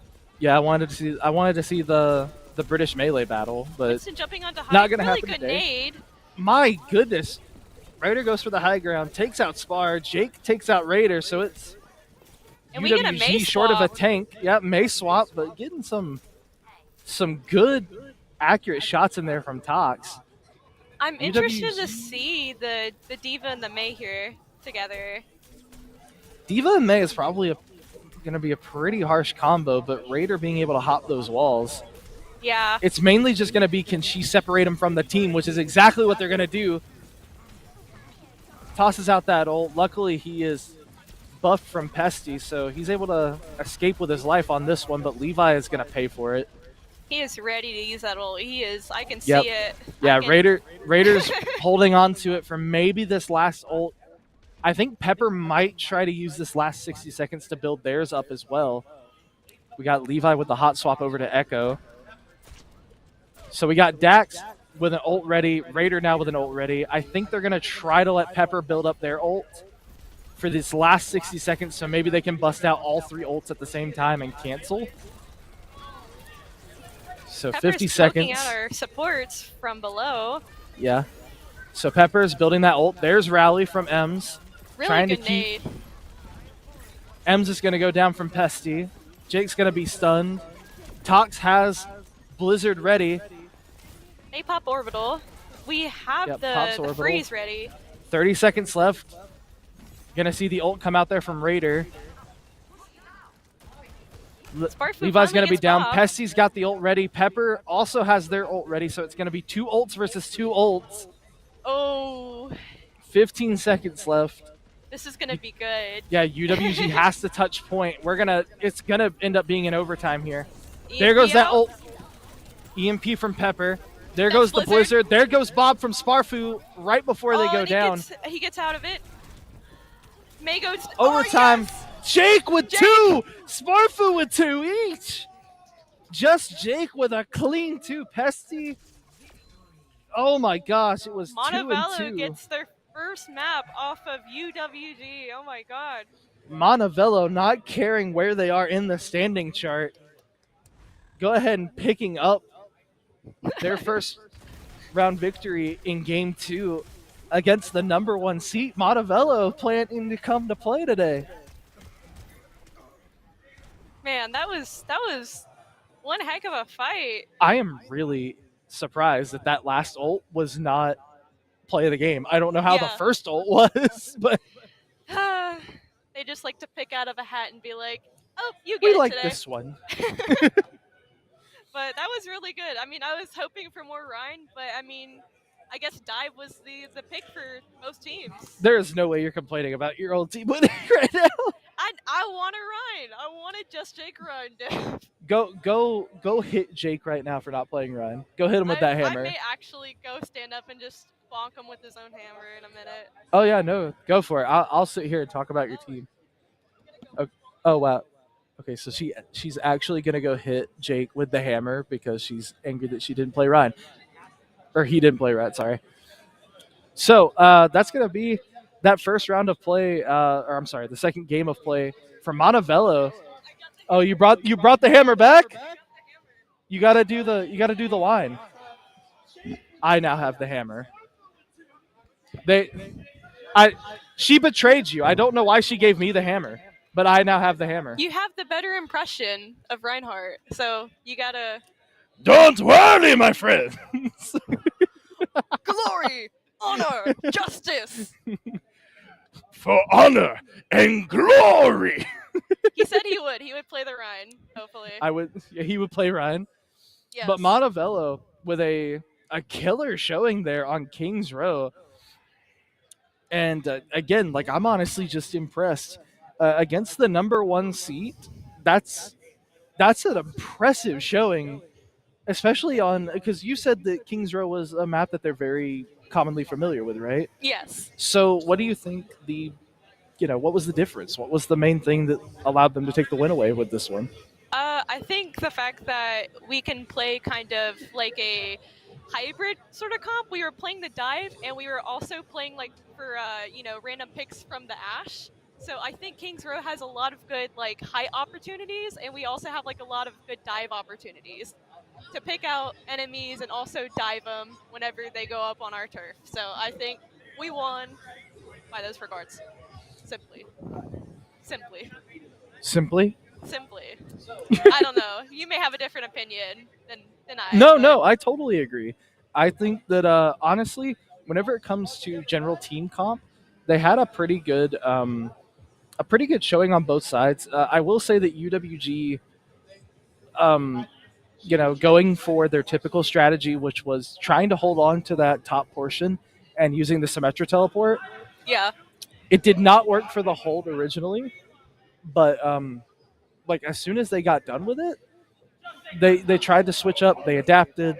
So UWG did manage to at least make a valid attempt to get it to the end game there. Yeah.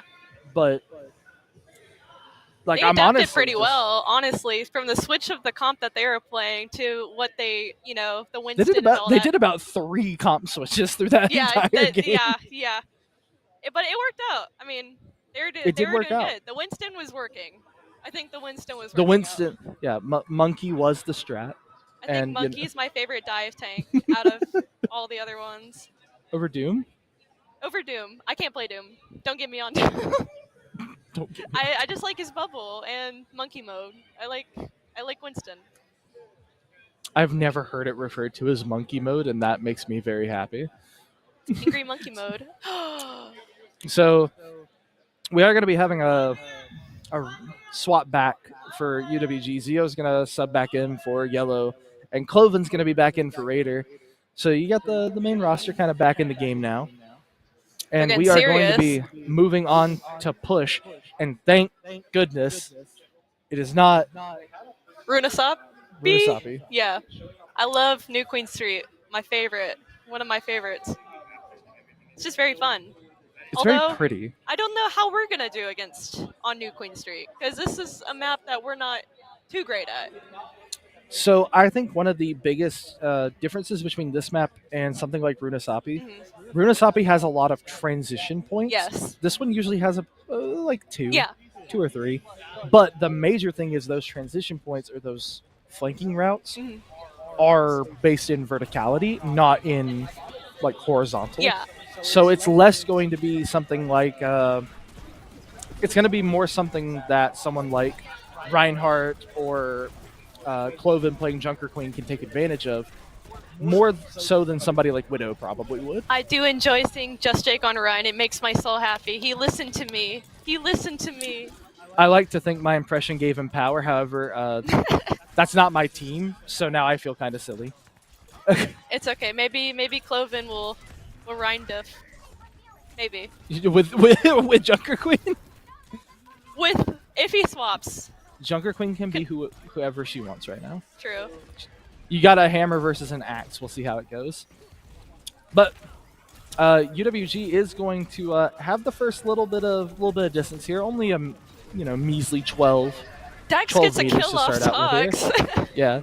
You see this? Look at this. Bro's out here wall riding. Out here like it's the His 80s in a Lucio skating is rink. so scary. Just a little Lucio, guy. Dax with Lucio is terrifying. He's hippity hopping all over the place right now. Look at him go! Oh my gosh. Travel. I don't know. I don't know if I'm still watching Overwatch or if I'm watching Mirror's Edge. Like, it's terrifying. Oh, I used to love Mirror's Edge. So Montevello putting up a pretty good showing there, but Cloven gonna go ahead and toss that throwing knife, and that's gonna take out Jake, and that's kind of gonna force Montevello to do a little bit of a reset. So UWG gonna get the first double digits on the board here, moving up to about 26 almost 30 meters here. With 8 minutes left, see that our two tanks battling it out here, Cloven and Jake. On this next line here, Going on you're the gonna see Zio supports. takes out M's. Yeah, focusing on the supports. Once again, that's what we were saying during that first round, though. Seemed to be Montevello's downfall, was that Yeah. UWG was hard focusing on supports, and then you get your tanks stuck by themselves like this. Yeah. So Zio and Pesty both gonna go ahead and clean that one up. That's gonna be Jake and Tox out of the game. Or I'm sorry, Jake and M's. An early And blade here we got gets one. early blade from Zio, just bullying him. Gets at two. spawn is Zio. There's two with the dash. We get a You third. got the Junker Queen ult Aw. there in the back line. Levi's gonna pick up one. That's gonna be Tox. And all the while, UWG is just gladly pushing this barrier along 80 meters now, a long and far cry away from Montevello at They're 2. pushed up, like really far. UWG is going the very aggressive route Just here. Jake pins him against a wall, I guess. But that was a good move by Jake, because now it forced UWG to fall back to the back line, and they're just going to end up getting pretty easy picked off there. Zio, Pesty, Cloven by himself. Now Cloven's going to go down from Jake. A little bit of a revenge kill there from Cloven and Fox.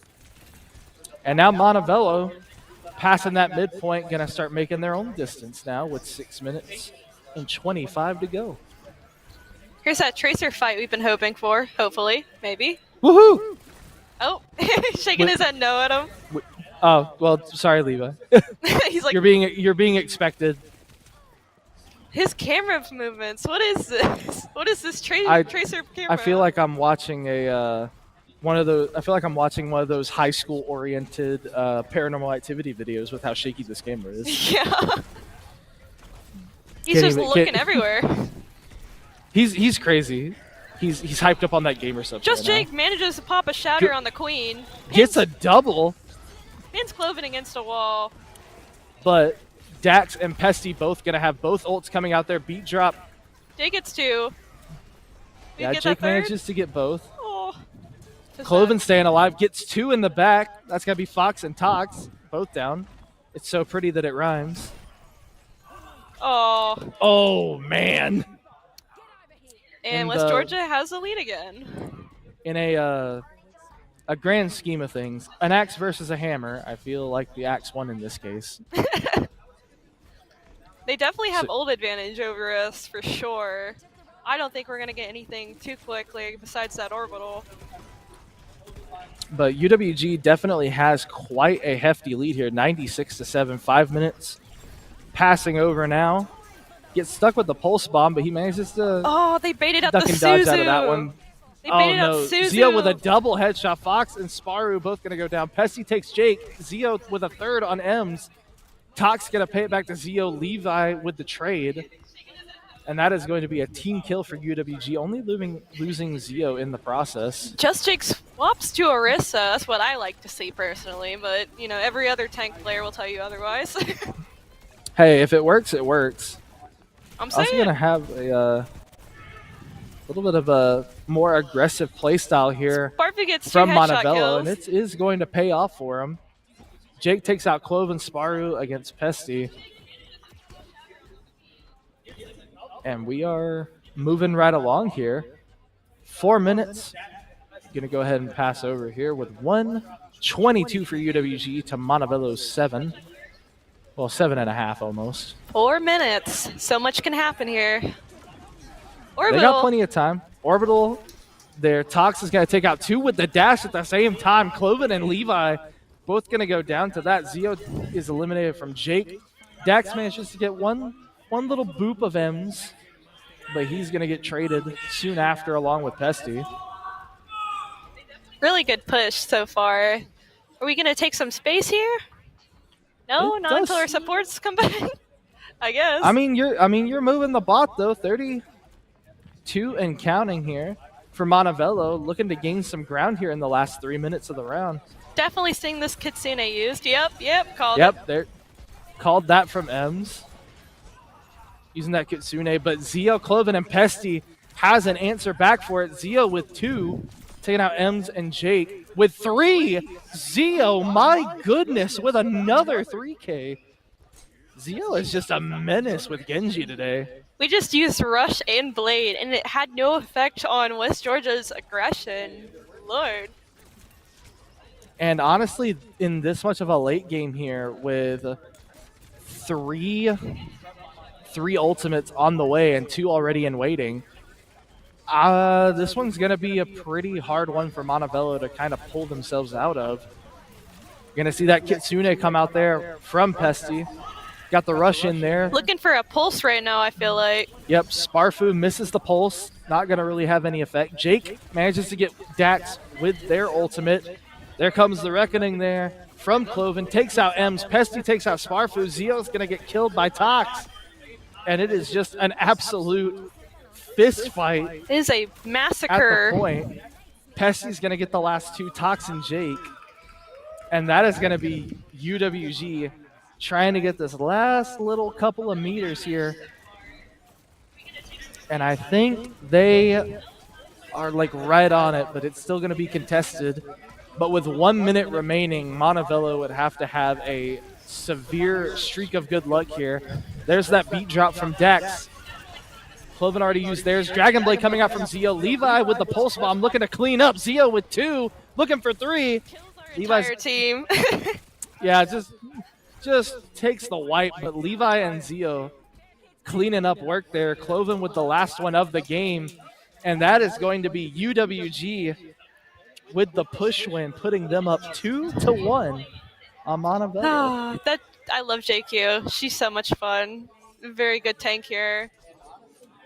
Oh, and Tox is the one that gets the MVP with Genji? Deserved. I mean, look at this. Ready? Yeah, you get the double dash there.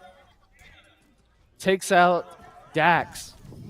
Honestly, that was just mad Genji plays. Mad Genji play, yeah. Like, I don't know if we out here playing Ninja Gaiden, but my goodness. I mean, we love to see it. I thought I was watching an episode of Naruto. I don't know what was happening there. Ninja versus ninja. Ninja versus ninja. London versus Wales. I don't know what was happening.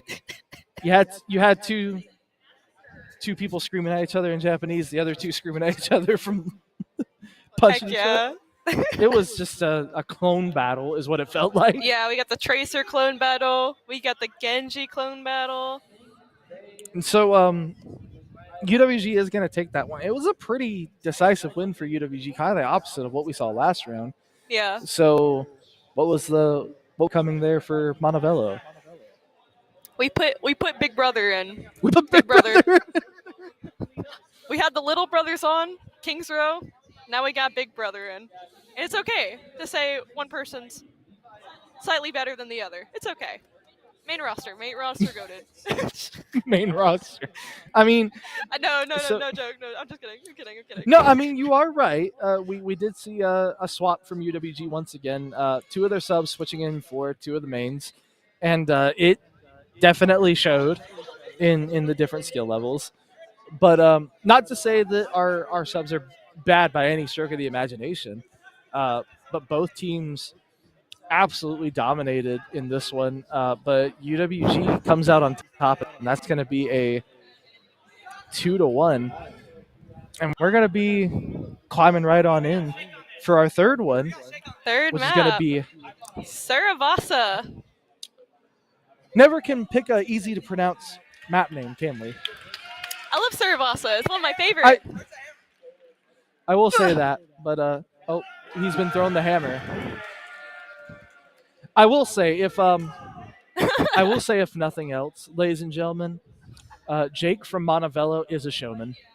He is a showman. And I feel like that is something to be very proud of. He just did a nice hammer down for the Earth crowd. Shatter. Earth Shatter, there you go. Yeah, he hit the Earth Shatter. But yeah, so we're looking at Montevello now. Or sorry, Montevello, my gosh. Servasa. And we're going to be rocking on Flashpoint. Okay.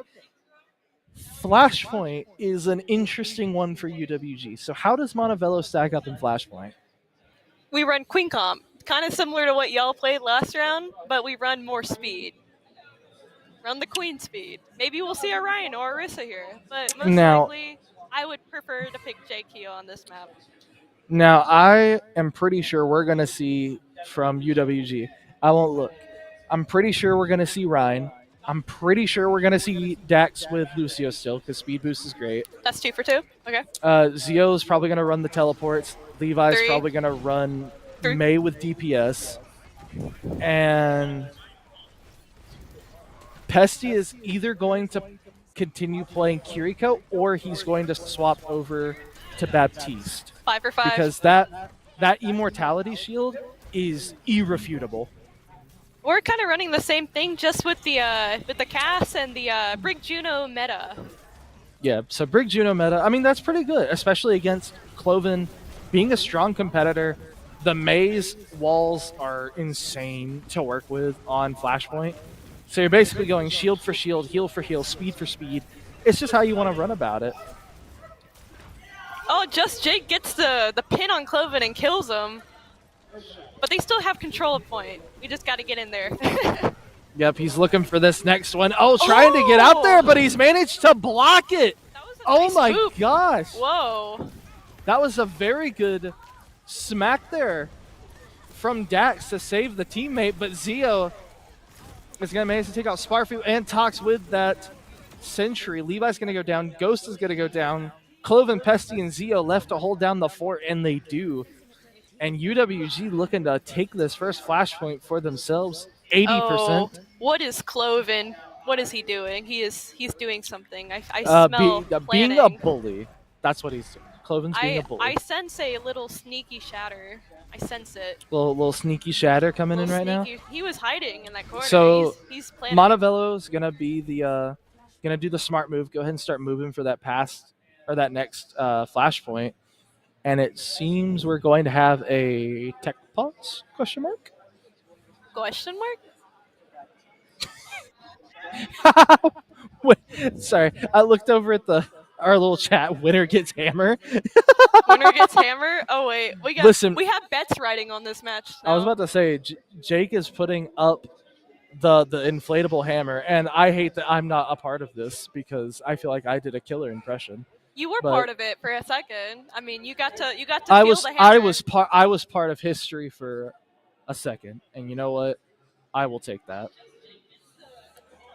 But yeah, we'll take a quick tech pause there. So I mean, already have stuff to talk about, right? So Yeah. both of them putting on a heck of a good showing, going for point. Mm-hmm. I still can't believe that Dax managed to get that saving grace boot. Yes. To knock that was Ryan off of it. impressive. Did you see Dax also just like bouncing around the wall? That's his thing. That's what I'm saying. He's out here playing Mirror's Edge. That's all he's doing. He just barely escaped Jake's hammer by like an inch and just got away. Just But wall that riding away. is kind of the strat with Lucio. If you stay Yeah. on the wall, you are forcing people to basically switch off of you, of your teammates, focus on you wall riding, and either get you eliminated or end up missing all your shots because you can't hit anything. True. And they'll end up, looking somewhere else when they should be looking here. Mm-hmm. And B is such a valuable ult. It's so easy to farm too as Lucio. Just have your healing on. Just occasionally hit the tank with your little sound gun. But it's an easy ult to farm. And whenever you're looking in total, right? Mm-hmm. Most of their ultimates are relatively easy to farm. I mean, we're looking at May being the main DPS between the two of them. Yes, and we got the Reinhardt for his shatters. Reinhardt with Shatter is just because it's like every hit. Whenever every hit is rounding you up about 20-ish percentage, maybe like 5 to 10%. Every hit, it starts just getting you're just sitting here farming it and farming it and farming it, and all these ultimates are relatively easy to get. But with them running the same team comp, arguably the same team comp. It's basically UWG is going for comfort. Yes. This is their typical setup, and Montevello is going for meta. Meta, yeah. So I it like really Lucio is like Bap. it really is just like what's what's really going to come out on top, because both of them seem very equal in mechanical skill. Mhm. It's just who's building ults faster, Mhm. who's able to use their ult economy better, Yes.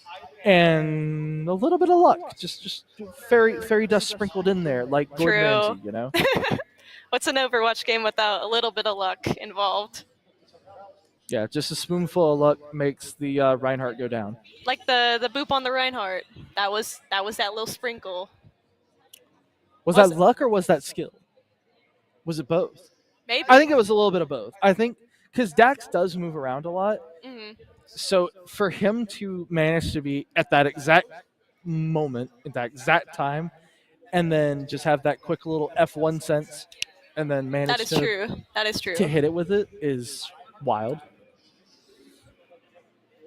Winner gets the hammer. I'm gonna. Are they just gonna hold it above their heads and they chant like? I didn't know that we were at the Siege Invitationals. That's what they do. Have you ever seen the Siege Invitationals? Mm-mm. So they don't have a trophy. They have a sledgehammer that's like engraved. Oh, that's cool. It's really cool, but Mhm. it's every time they finish, they go and hold the hammer up. Heck yeah. But it is like a 150-pound hammer, Oh, dang.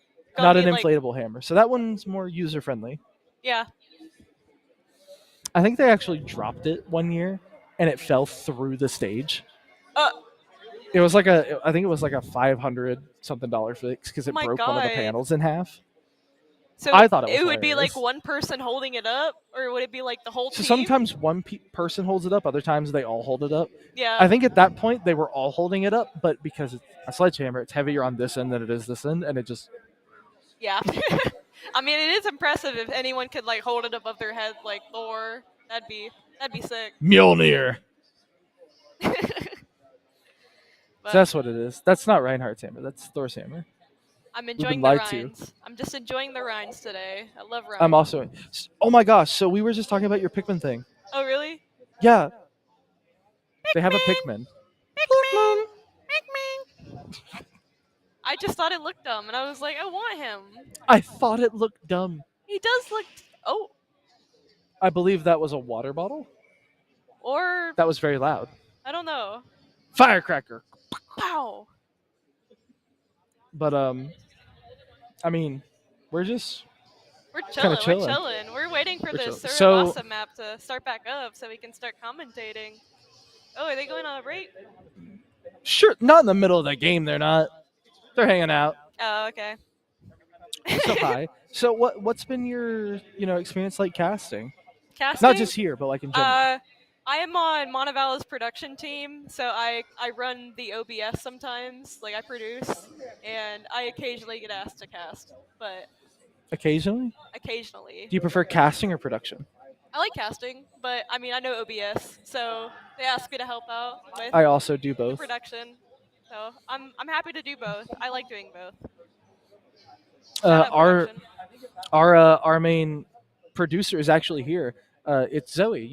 I think you talked to her, didn't you? Yeah, she's up there. Hi, Zoe. I'm giving Hi, you a shout out. Zoe. You won't hear it until like another 30 seconds. Hey, there you go. Now you wave at me. Oh, they're all Yeah, waving they're- at us. Yeah, they're all waving. Too bad they're only gonna feel slightly embarrassed in about 30 seconds when they hear me yell, "Hi, Zoe!" And You should just be like Zoe. Just like right into the camera. but yeah, Stare. shout out to our production. Shout out production. Woohoo, production. Same thing for our production right here at Peach Yeah, Belt. I wish shout out. that you could hear them because they're funny. We've been talking to them like 30 minutes before every game. Just bothering them. Honestly, that's what we do as casters. Just kind of bother people. Hi guys. They wave at you. They don't wave at me. Oh, it's because we're enemies at the moment. It's okay. My team doesn't wave at me either. They're on the other side of the. Well, you big can't table. really see them. I bet you can get Cloven's attention over here. Probably. Cloven. Oh my Cloven! gosh, that's Oh my- that's so that's so loud. I'm sorry. I'm sorry, guys. We're not sorry. We're rooting for our teams, like all of you at home.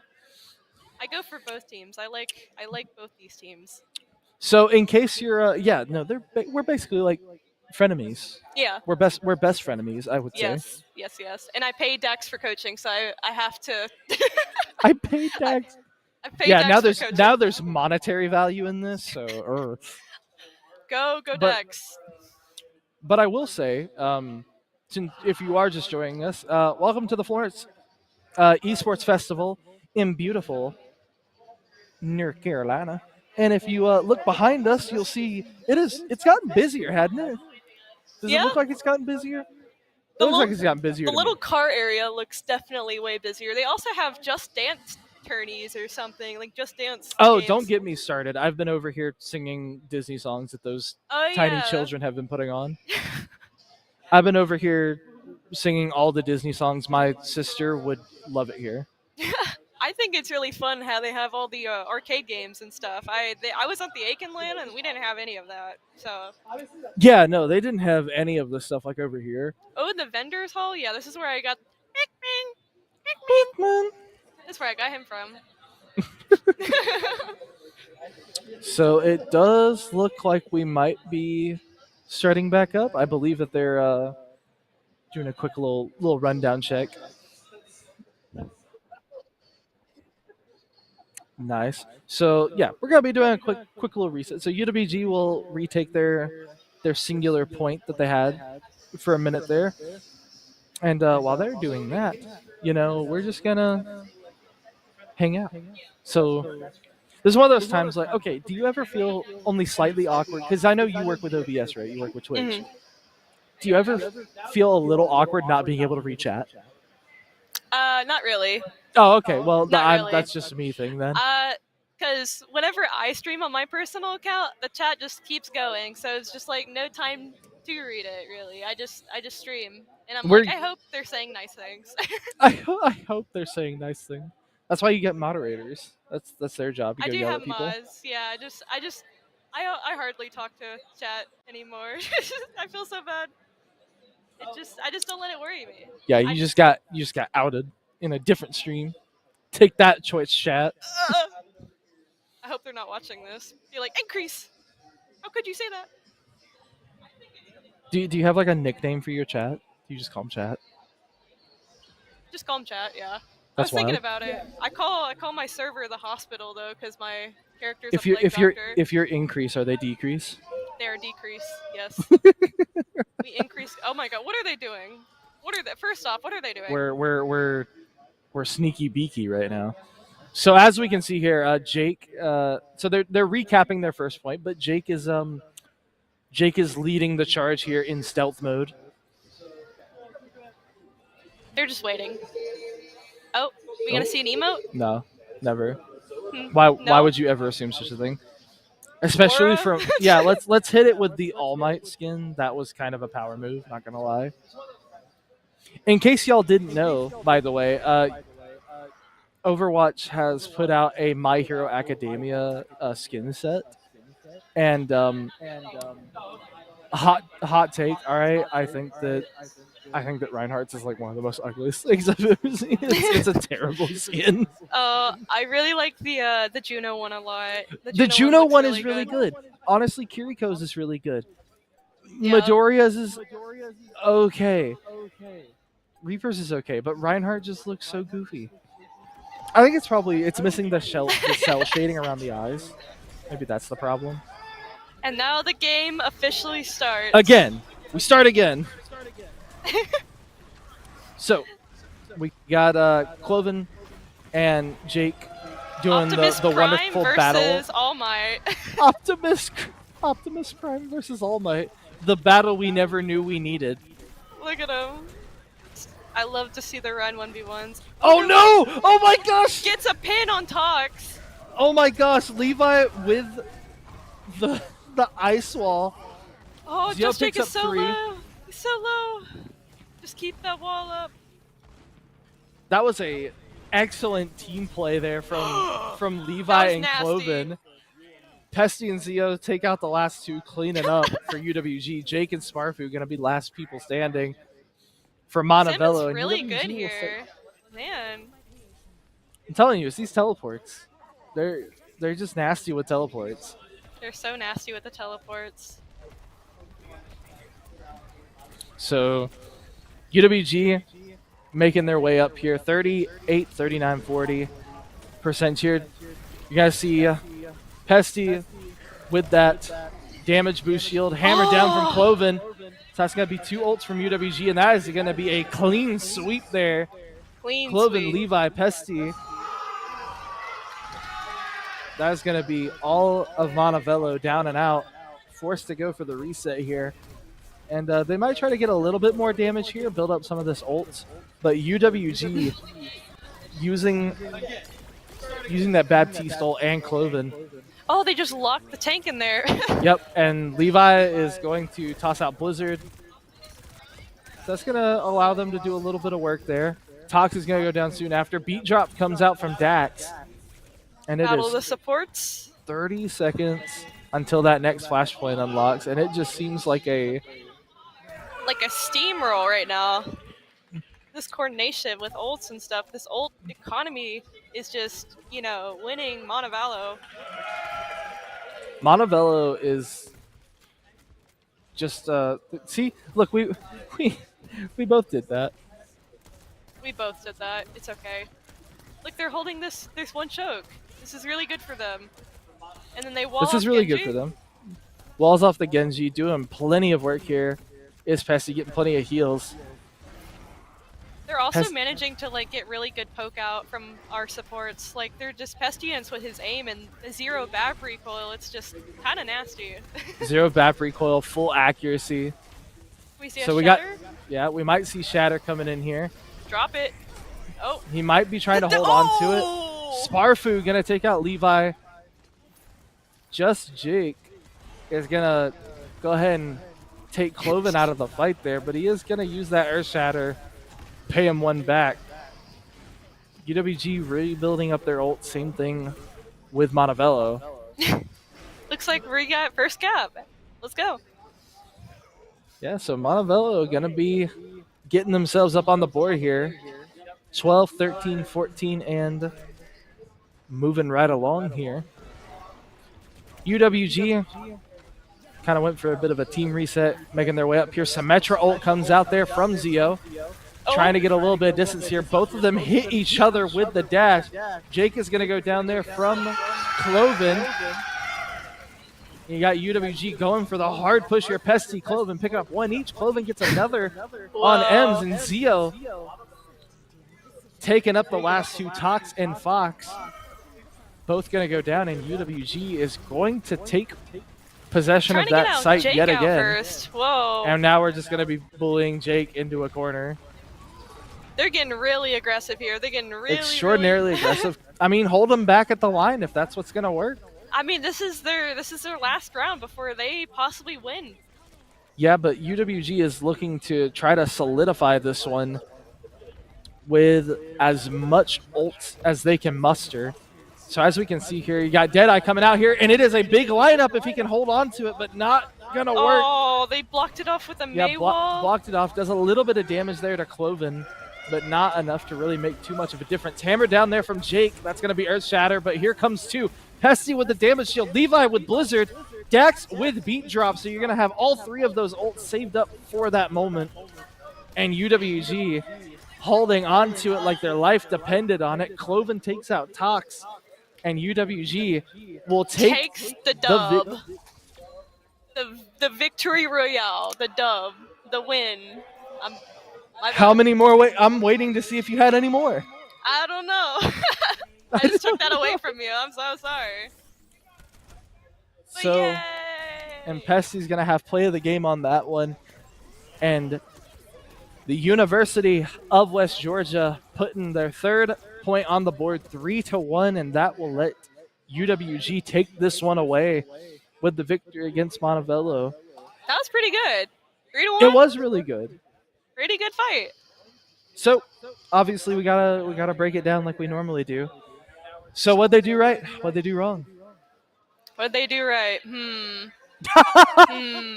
I just honestly like, think I think the beats and the windows were very good for them. I think that they got most of their May walls off pretty well. We were able to capitalize on that faster than Montevallo was able to. I think May walls were just goated. Maywalls were extremely to blame for a lot of those. I still cannot believe that Cloven managed to get get a pin up against the May wall. That's So the strat, luckily though. coordinated. That is a good strat. Yeah, block off the escape route, and UWG will take home the dub for this one.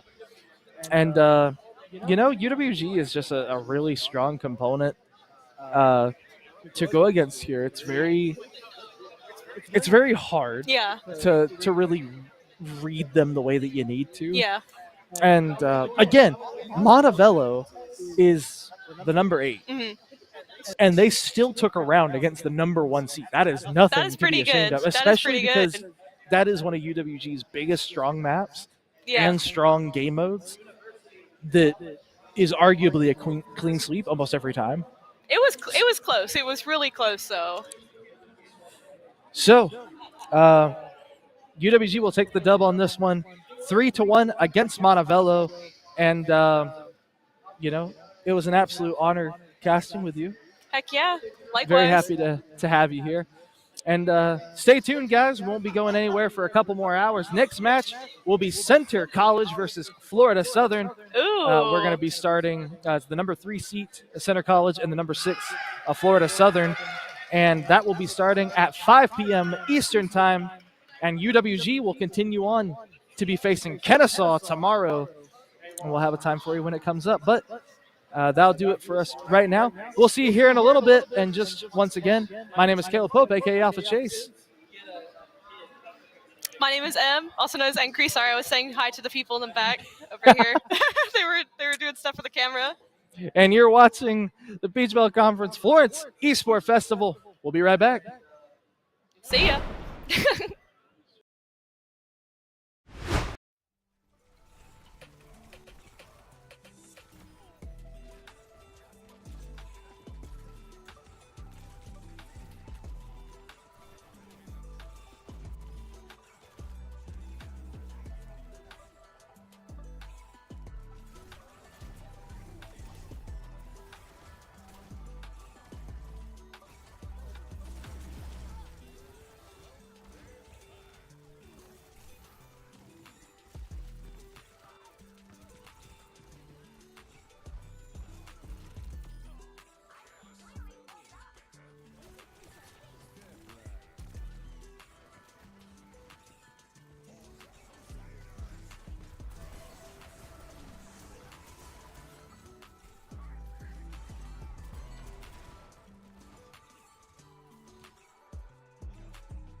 Hello, I am MC Halo Chief from GCSU. Hey, I'm Just Do It from GCSU.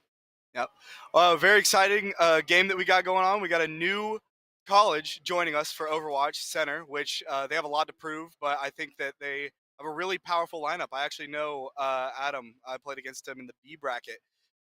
Really, really good player. I've seen this guy play a lot, and I'm really excited to see what comes out. But I also know how Florida Southern plays because I played against them in A bracket, and both really, really good teams. I'm excited to see how this matchup turns out. What do you think? Yeah, I'm really looking forward to this. This looks like a great matchup. I'm looking at the lineup, and I think we're going to in for a good one. Yep. First map will be Nepal, so that's going to be a very interesting one. I don't really like Nepal, especially starting. It's always such an annoying starting map, especially depending on what point you get. It's definitely, it can flip the tide. I mean, speaking as like a Winston main here, you know, like I love when you start with the point. It's just right in the middle. You have that area you can jump on top of. You can beam people down right there, electrocute them down. But sometimes you start with a really good Orisa map, and that Orisa map, I mean, it just calls for a brawl comp. You call for Brig, you call for Orisa, you call for Kree. Maybe you throw in the Venture. Maybe you throw in maybe even a Bastion at some point to get on the point. So I mean, there's a lot that can happen with Sanctuary, and it just depends on if we get Sanctuary or Village. Yeah, a lot of high ground potential on all these maps. Like I'd be surprised if they played different kind of dive or anything like that. I've seen a lot of different comps going through.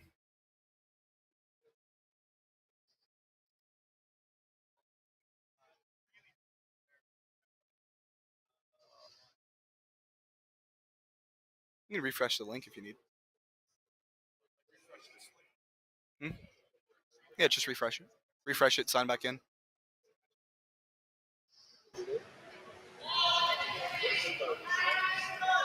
Yeah, you're good. You're good. All right.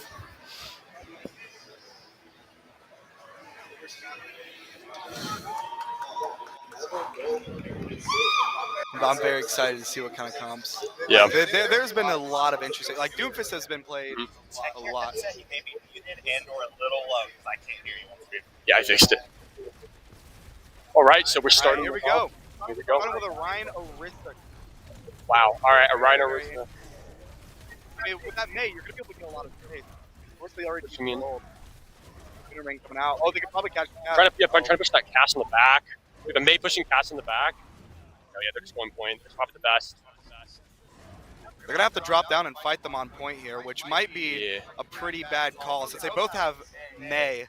It's really just depending on how this Ryan plays, because this is if their Ryan gets walled off, it's over. Because Orisa can still escape. Oh, here they go. Yeah, I'm definitely watching They got Blocker that here. wall off. There it is. Yeah.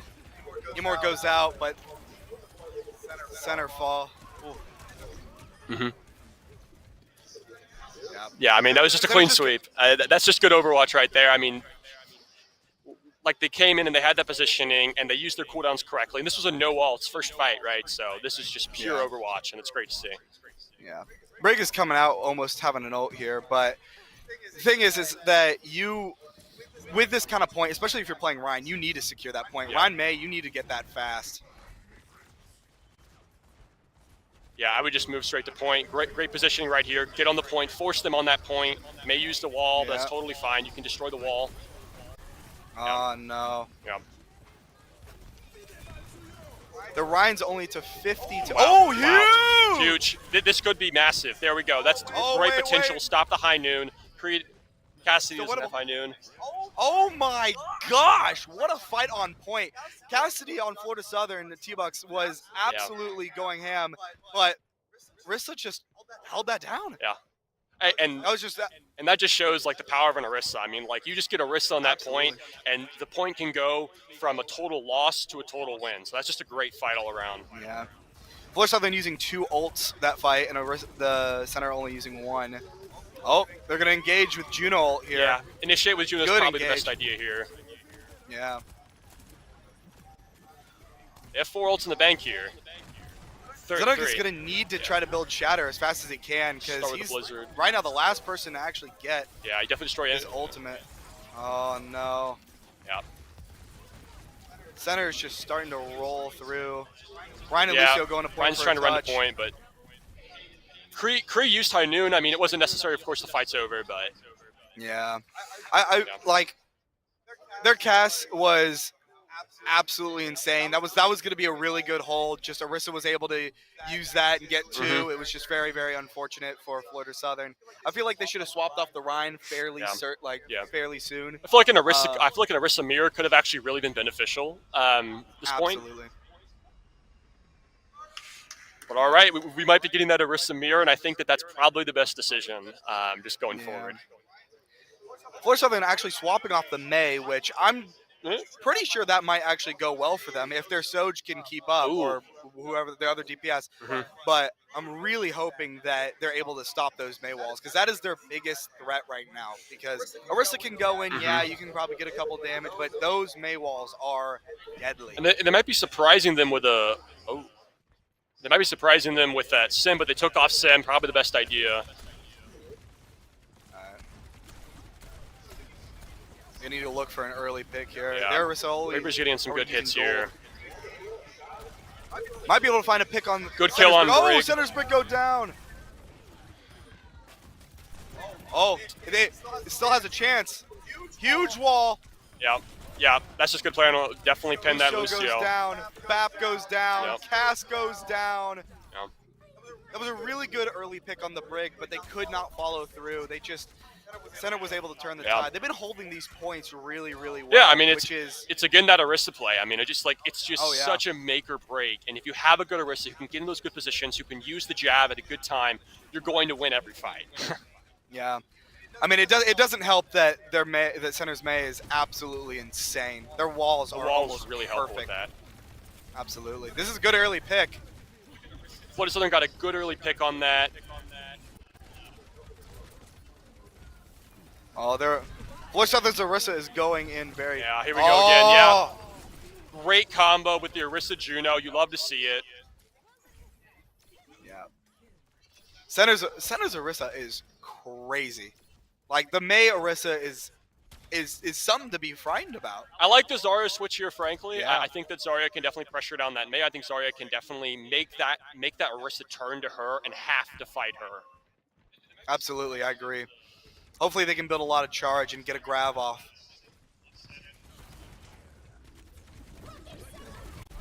Huge window. They got to play around it, though. It's great. Center counters with a Juno ult. Yeah. 3 down on Florida. So 4 down. Wow. Yeah. Team wipe. Yeah. That's okay. They still have a chance. They have at least one more fight. And depending on how that fight goes, they can... Yeah, I mean, like, you have Reaper coming in. If he gets a good pick right off the bat, he can definitely build that Blossom for the fight. And if they use a Blossom High Noon, I mean, you can get maybe 1 pick on the High Noon, maybe a 2 on the Blossom. It's definitely fight turning. Yeah, absolutely. Florida Southern has Lucio ult, has High Noon.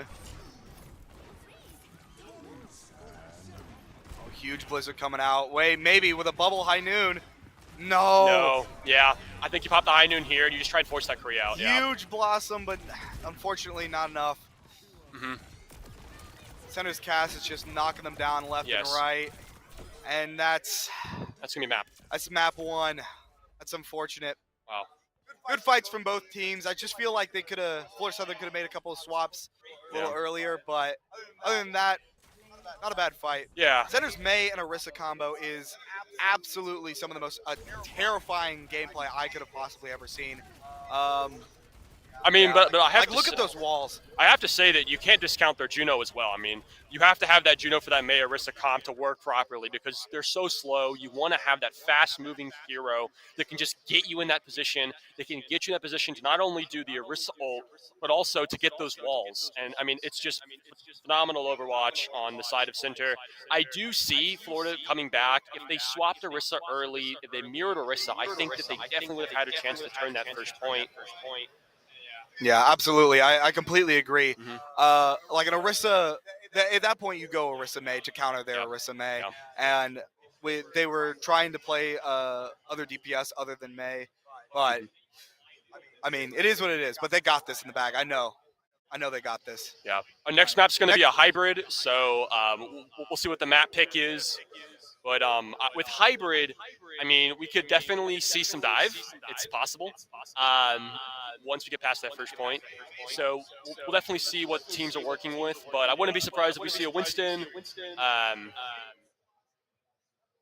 Yeah, Winston Diva's still really strong. Yeah. As we saw from the Montevello game, if you know how to Mhm. play Doomfist, you can absolutely cause some damage. Yeah, Just Jake's like was actually Doomfist pulling- was definitely causing some damage, and so if they have a Doomfist player, if they can run a Doomfist, get that good Doomfist dive in, I mean, it's turnable with the dive. It definitely is. Oh, absolutely. It's really about what comps are better. Obviously, the Orisa comp is probably the strongest. Orisa May right now is probably the strongest comp. But if you play a good dive comp and you coordinate well, you absolutely have an amazing shot. Like if you just go for the back line, Juno's probably going to be the best outlier if they already use their dash ability. You can easily get on them and you know. Yeah, speaking as something's a Winston main, Juno's always my first choice, right?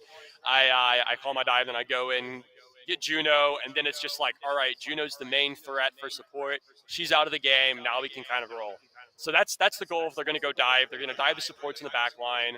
Hopefully have some follow up with an Ana, maybe playing support to get a nade in. We'll see. Absolutely, yeah.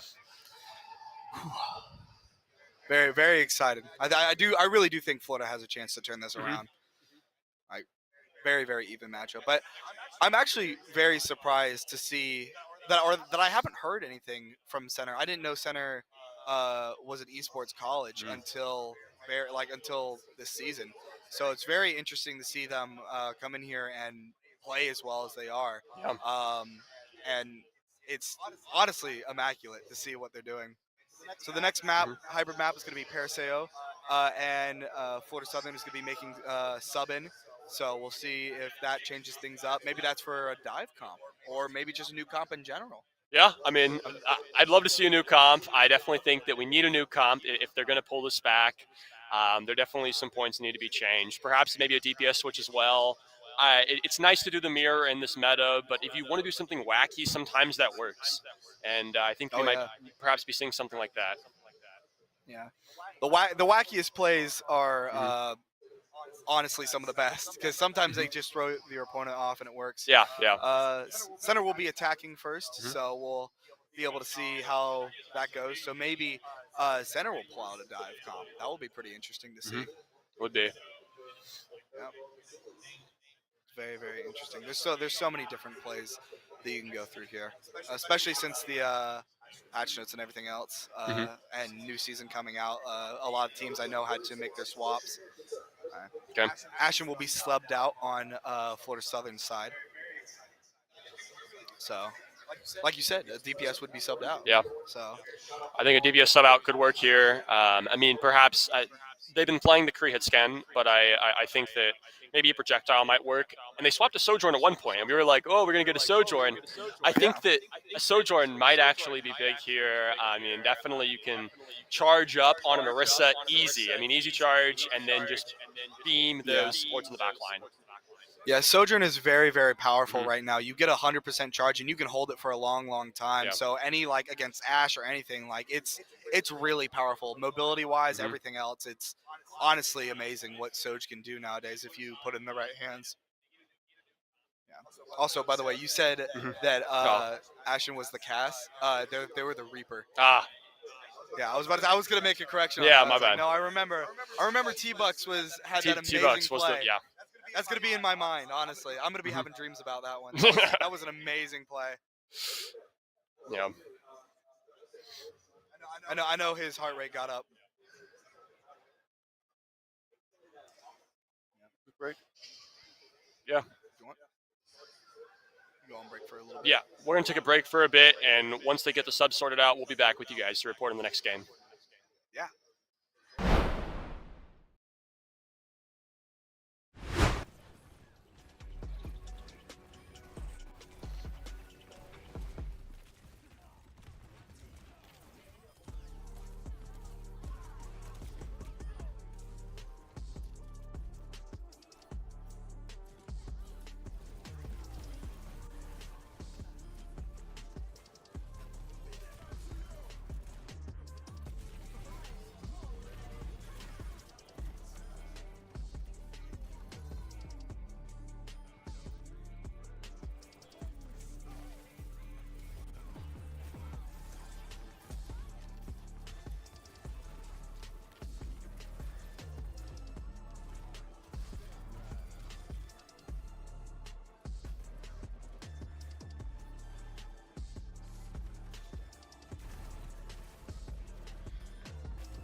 Welcome back. Next map, obviously, is Perseo. Center will be attacking first. Drover Ride will be subbed in for Ashen, so I'm hoping to see some interesting things come from them. Obviously, they could be swapping up the entire team comp, and they're putting in more of a dive or brawl or something. I'm very interested to see because they have a huge shot of turn the tides here. I fully believe in full. I do too, but I think that for defense, you might not want to go with that dive. I think that for Paraseo, I mean, you might want to stick with the brawl if you can, and definitely play. I think we're going to see a dive on attack. I would hope so. This is a pretty good map for dive for center, so we'll see. Yeah, I mean, well, you have played Monkey on defense. I before, definitely have played Monkey, and it has worked. Yeah. Like I've seen Doom. I've seen a couple of very interesting comps like dive. So I've seen it happen before. It's very winnable. Yeah, I mean, if you're playing that Monkey or perhaps even a Diva, you just want to stand at that first bridge and just like use the wall covering, like the little room right above the bridge on first point, and just beam, poke, and then you just have your DPS right under you, just shooting.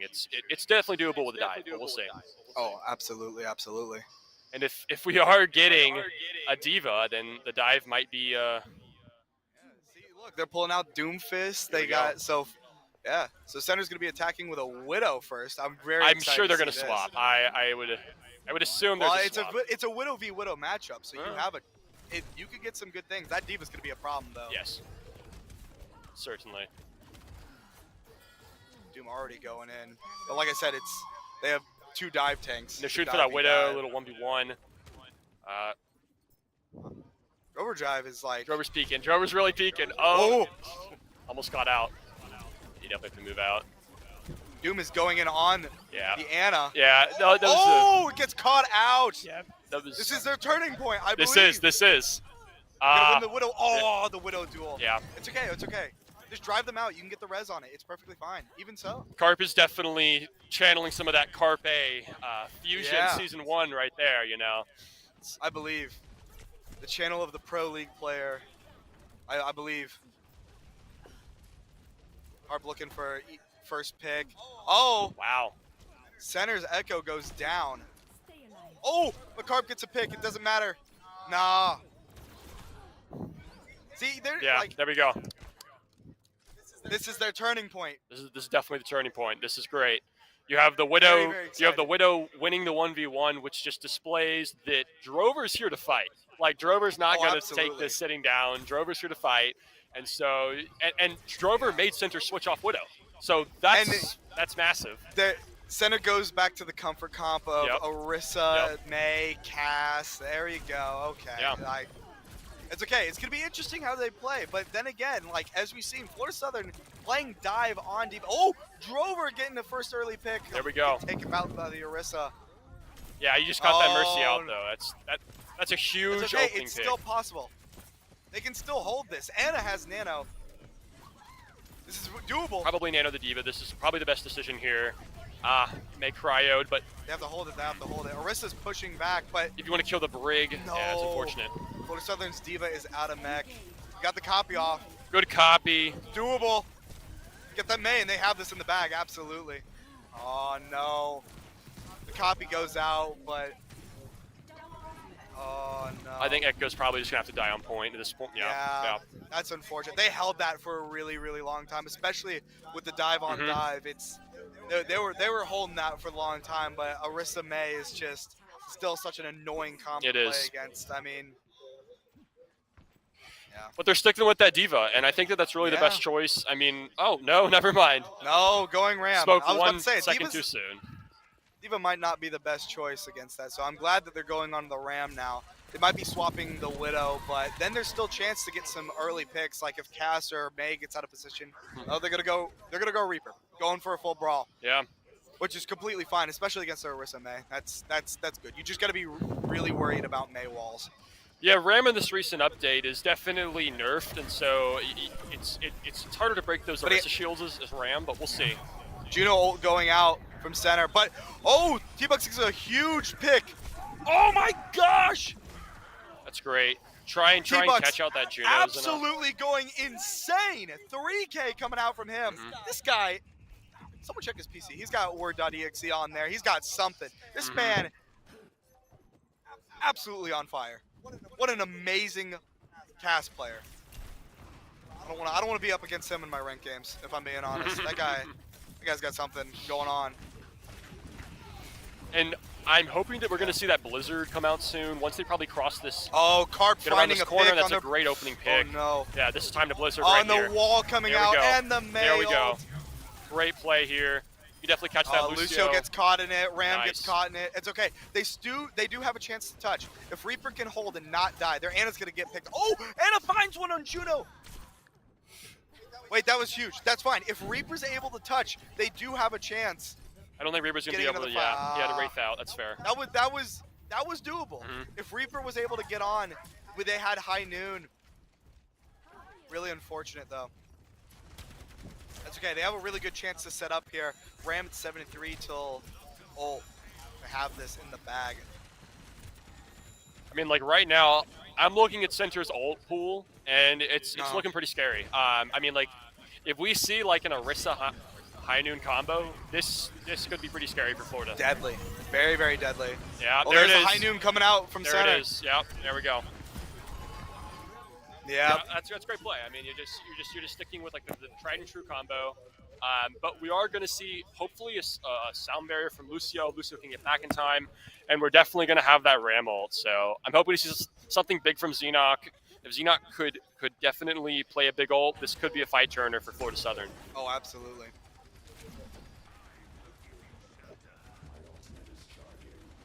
Reaper's looking to go on point, try to get at least one pick. There's no one pushing cart right now, so they can fight him on high ground, make them force out. Oh, he's getting in there. Overdrive is wanting blood. Overdrive's playing careful, very. There it is. It's great. Their Anna Hef is actually really, really good. I like seeing these antis come out, especially like Cass being able to follow up on it. It's really good. I like their team's energy. They're able to keep everything up. Yeah, I mean, and now they have 4 ults, and so they definitely have the ult advantage here. Oh, absolutely. I think we're definitely going to see a good hold at this point right now.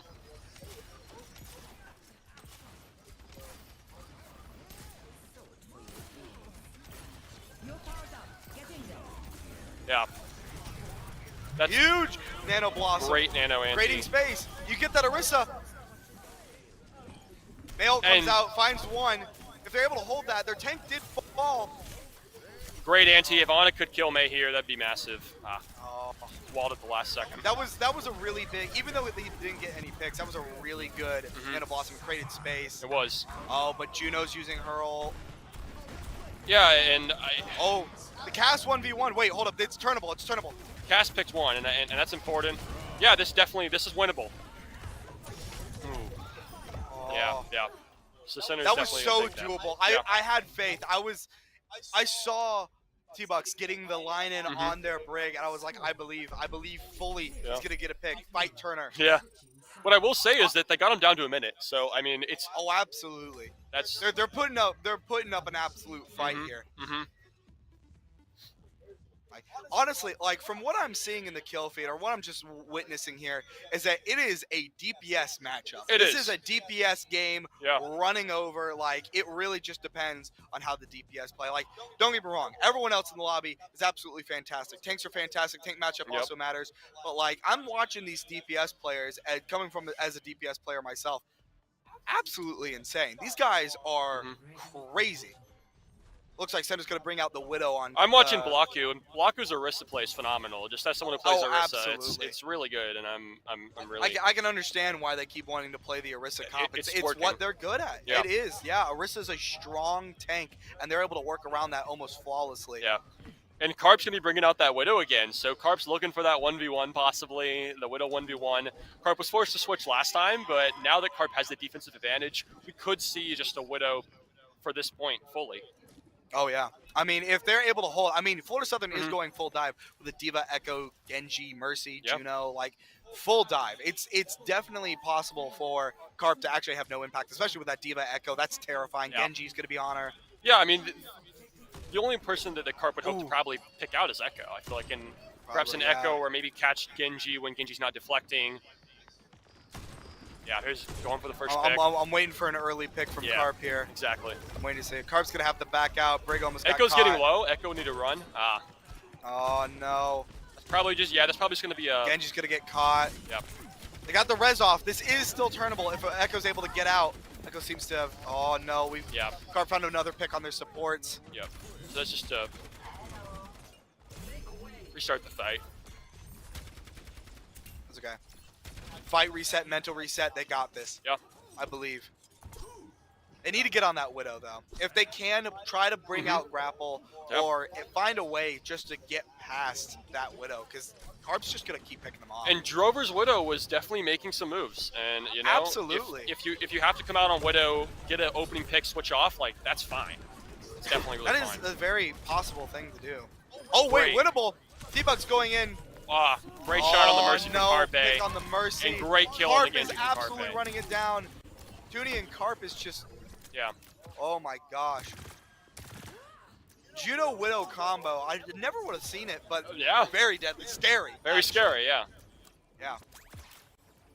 It seemed very favorable. I felt like if they go fast enough, they can absolutely catch them off guard, I feel like. Yeah, I feel like you have to try and pick Carp first. I mean, Carp is the most dangerous. Carp's using walls now. This is going to be very, very dangerous. There it is. They're going in. That's big. They push Carp out of it. And immediately, yeah.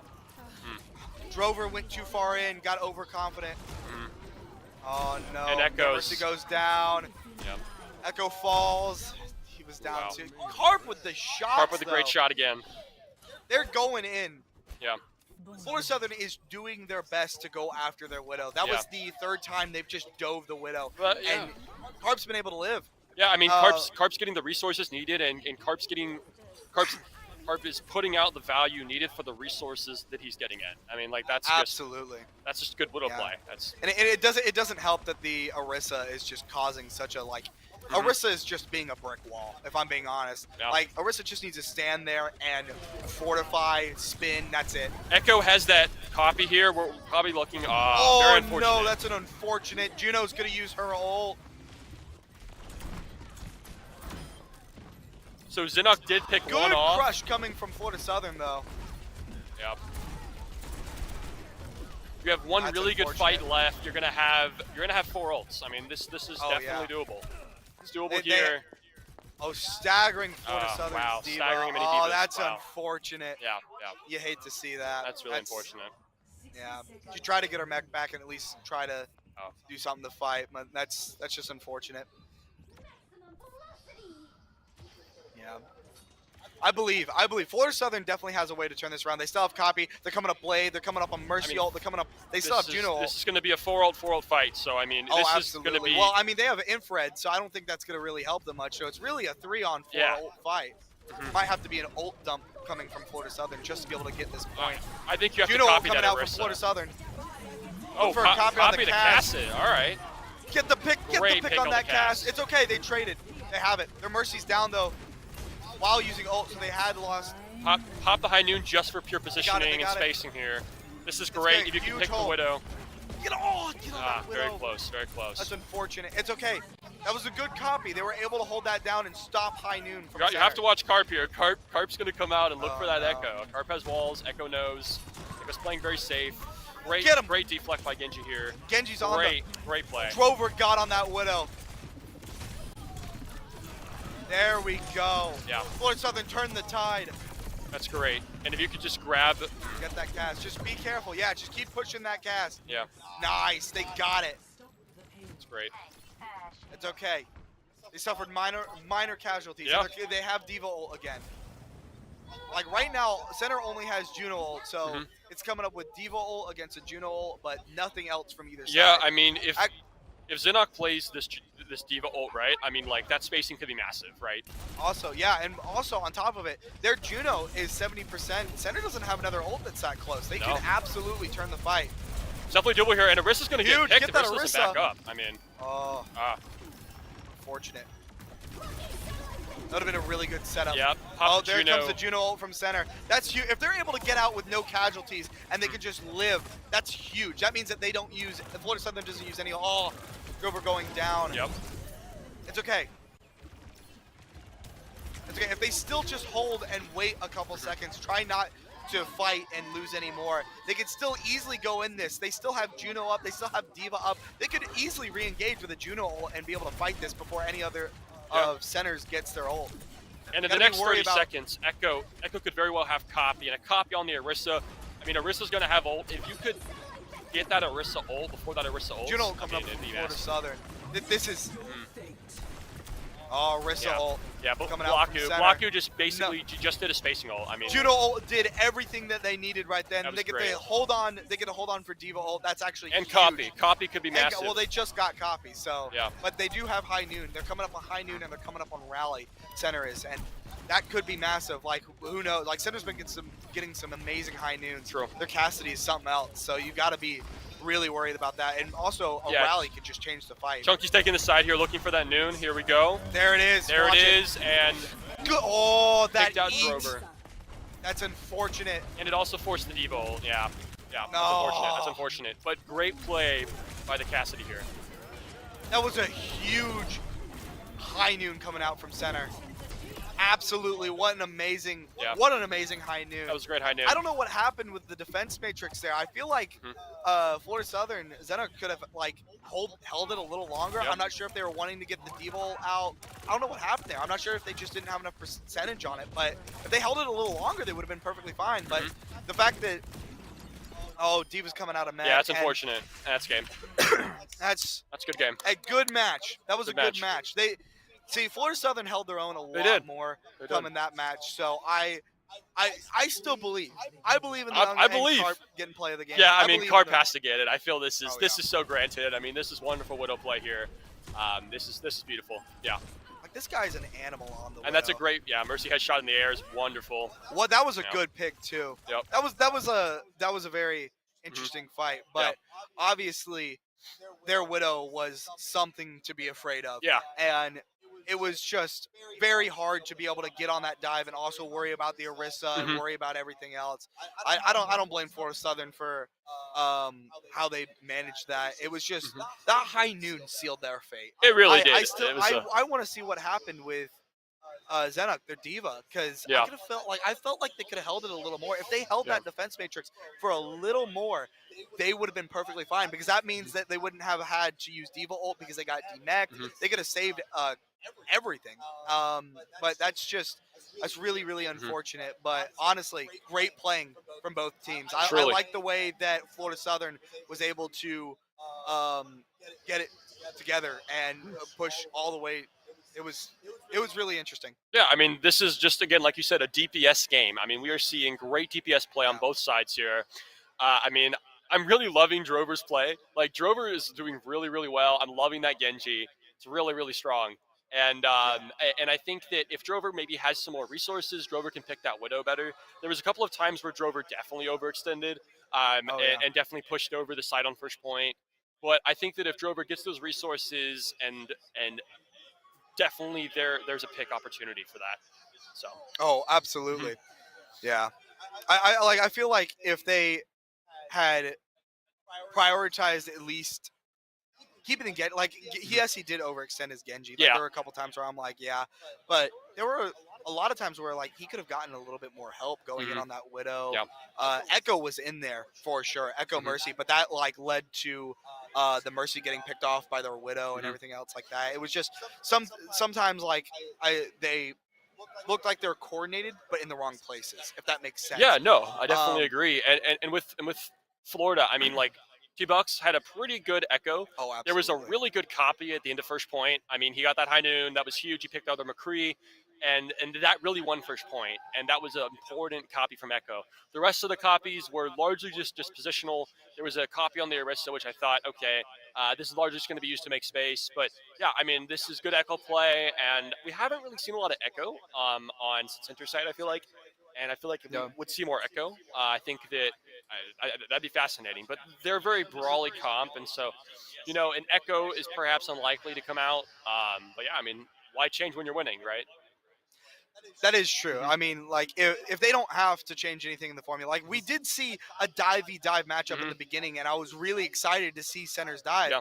but they lost very quickly when they were playing that, so they had to go back to Orisa May Yeah. and just Orisa in general, which, if you, like, Orisa's such a powerful tank right now, and I'm hoping to see something change in the next couple of patch notes where she gets nerfed and Orisa's just not as strong as she is now, because it is very annoying to play against, and it's also annoying just to play in general. But I'm whatever works for center. If I'm being completely honest, it's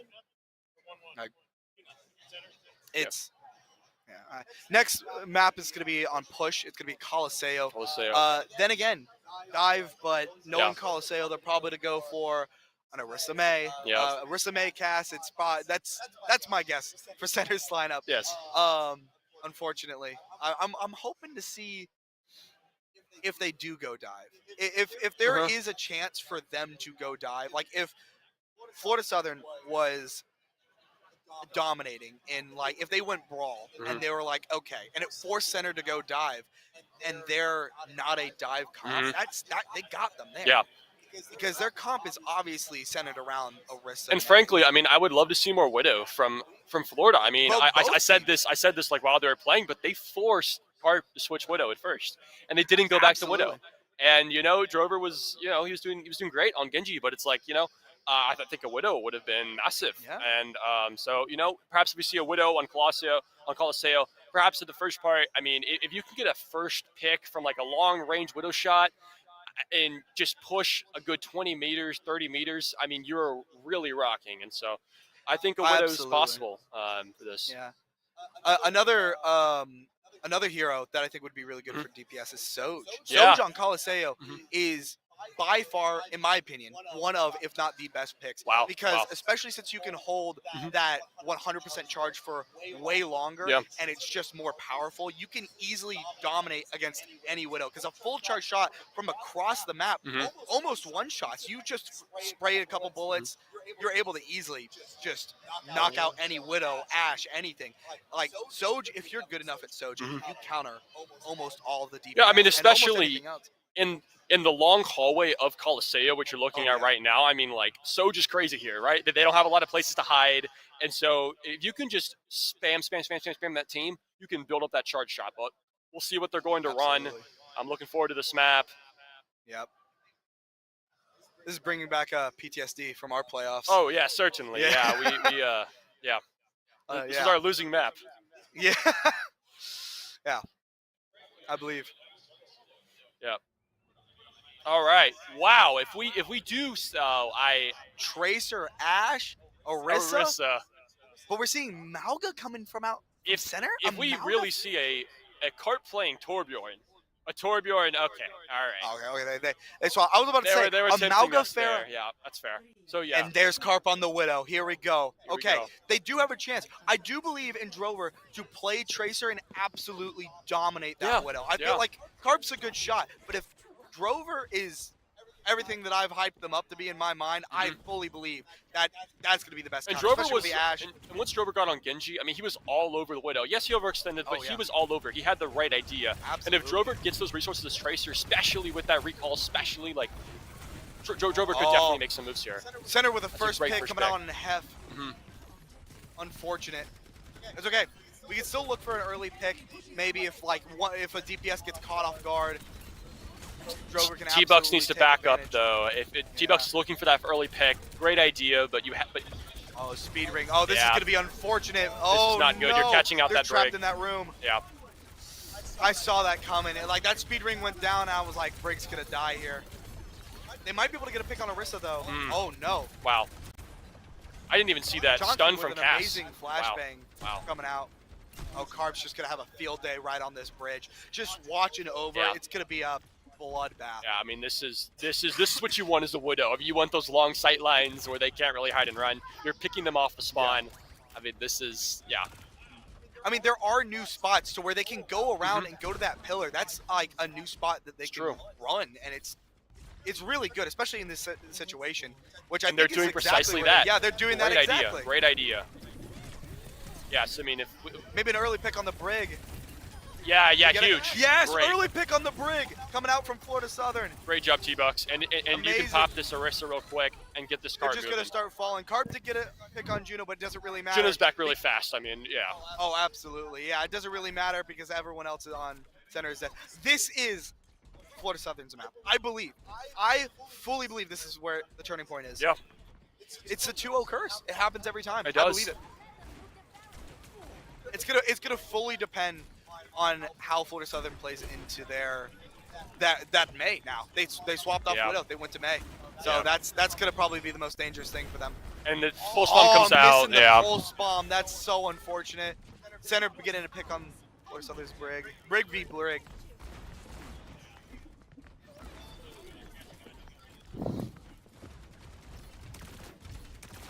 They're just trying to play bridge here and just take space, which is totally fair. I mean, they're waiting for Brig to come back before they can initiate a full fight.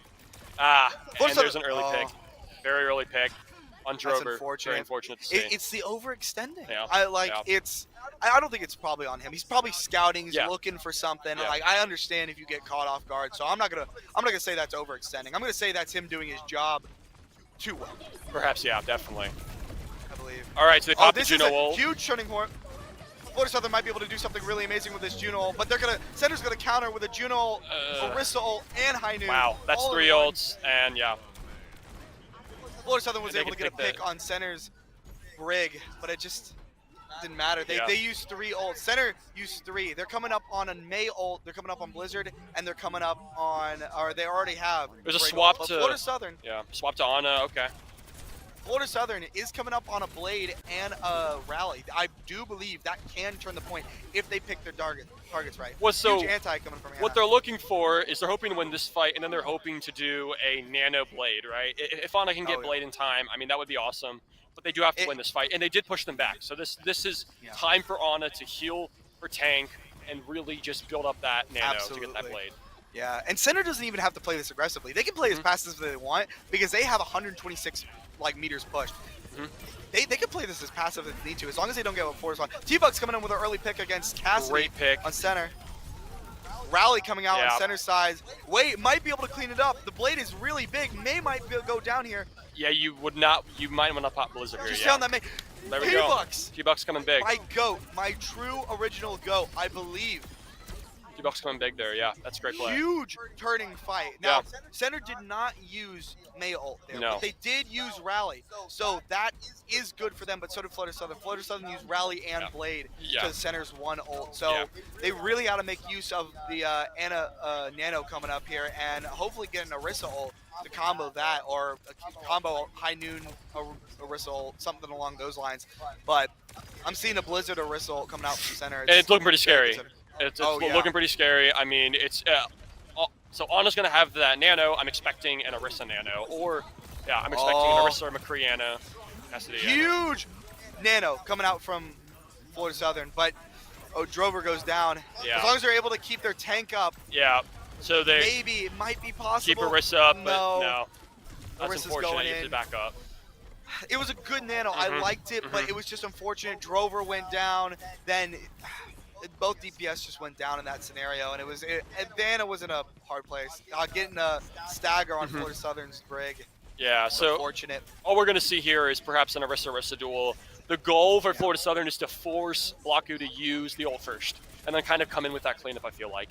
Absolutely, and if you can get Blocku to use the ult first, we could be seeing something big here. I believe in the Orisa ult coming out from Florida Southern. I feel like it has huge potential, but Center's going to use Juno ult. And huge wait, maybe to negate it. Oh! Juno down. Yeah, so Blocku gets that, and No. And Center just cleans up there, and they're going to go spawn camp. Yeah. It's just unfortunate. That Juno ult saved Center. I really feel like Florida Southern was going to be able to have that. Yeah. It's unfortunate. There it is. Center takes it. 3-0 against Florida Southern. Very beautiful game. I yeah. mean, beautiful play on both sides, but I mean, Center's Orisa. I mean, it's just T-Bucks did get play of the game. I will say, yeah. DPS on Florida Southern, really, really good. I love seeing T-Bucks play. I love seeing how everyone used to play around them. on Florida Southern. Yeah, but T-Bucks had a good Genji. It was just absolutely. Carps. I mean, Carp was just playing beautiful hit scan. I mean, whether it was Widow, it was really, really great to see. And just I think at the start of that game, Carp pulled out the Widow, and maybe they were scared a bit. They knew what was going to happen, and they kind of backed up at first. And I think that you kind of have to be very, very intentional about the fight against a team like Center, right? Absolutely. Yeah, you have to plan out so far in advance just to like be able to understand. I will say Florida Southern did have a lot of ult advantage. Like they had better ult economy and better ult advantage, but unfortunately it was just not enough for Florida Southern. Yeah. But good game from both of them. Definitely. Yeah. Well, next game will be at 7 p.m. Eastern Standard, so hope you guys stick around. It's gonna be against Converse, which is the 2nd seed, and Columbia State, which is 7th seed. So Center will be playing the winner of that match. Wow. So yeah, very good game. Mm-hmm. Good to see y'all. Great. Bye. Thank y'all.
What is up, everyone? I'm Hades or Jorge with Converse University. It's a great time here at the Peach Belt Championships, as well as the Florence Esports Festival.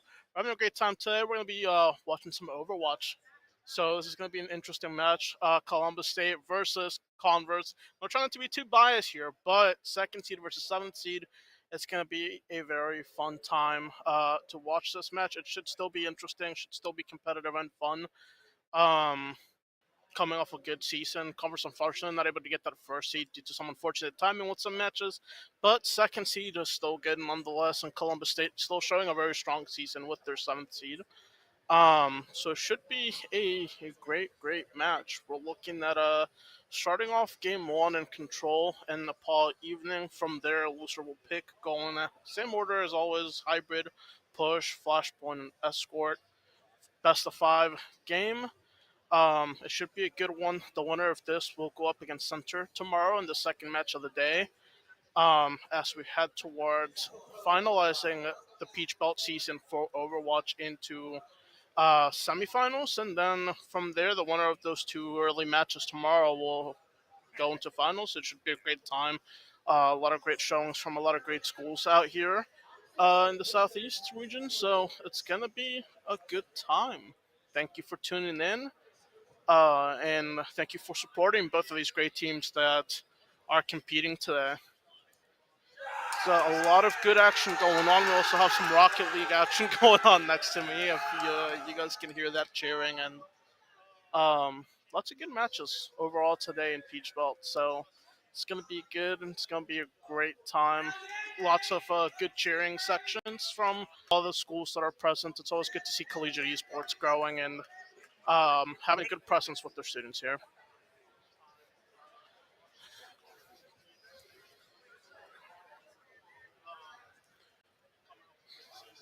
This will be a solo cast from myself as well.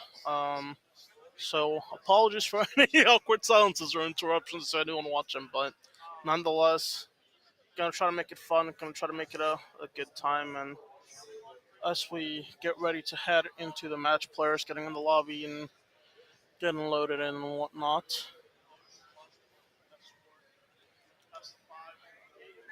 Um, yeah, Converse. Since I've been watching their season, gonna talk a little bit about them now. They've been having a great time. Today was just our ABC matches where we came off of a 3-1 win against Arizona State University, which has been a very strong team for this season. Thankfully, it was still a great showing today for them and during AB Collegiate. So, coming off of a good win today, trying to keep the same momentum going into this Peach Belt matchup. Columbus State team from Georgia, very strong team. It should be a good time overall, and we should have some very fun plays from both sides as both of these teams are getting ready to load into Nepal. I think it's going to be into the roles and how it goes. I believe you had Ginja today actually up in the support and have an amazing showing. So today's roster for both teams, at least for this match, we have on the Converse side Garchomp, Eves, Hammer, Ginjin, still Kiwi. With Columbus State having Andromeda, Boris, Skia, Press, and one more person I didn't catch, but that's okay. It's gonna be a good time. The players are loading in, taking their picks at what heroes they're going to be playing for this match. Code Namex. That was the one person that is from Columbus State. I'll make sure I give everybody a shout out. A lot of these players are working hard towards the season. They worked hard to make sure that they made it to this LAN.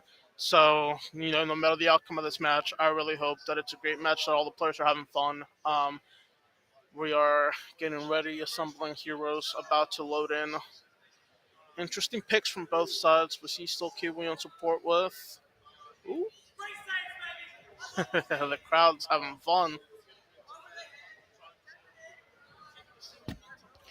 Sorry about that. All right, players loading in. getting ready to start. Let us know, anyone in the chat who's out here to support both of your teams, let us know who you think is going to win. It should be a great time here as we get into this Nepal control. From here, the loser will pick each of the remaining maps as we head into the rest of our matches. Here we have still Kiwi trying to get some presence there, supporting with that Lucio pick. Wow, it's going well. Hammer there, still Kiwi and Hammer having a lot of presence in their eliminations there. Able to get a wipe and push forward into those points. A lot of good map presence from Converse starting out very early on to capture that objective, trying to get into position to hold the objective and be able to keep the dominance. They started out very dominant into this, and at this point, it's just a matter of staying on the objective, making sure that you are able to stop whatever crossing paths your opponent is taking and being able to shut them down before they get to the objective to challenge it.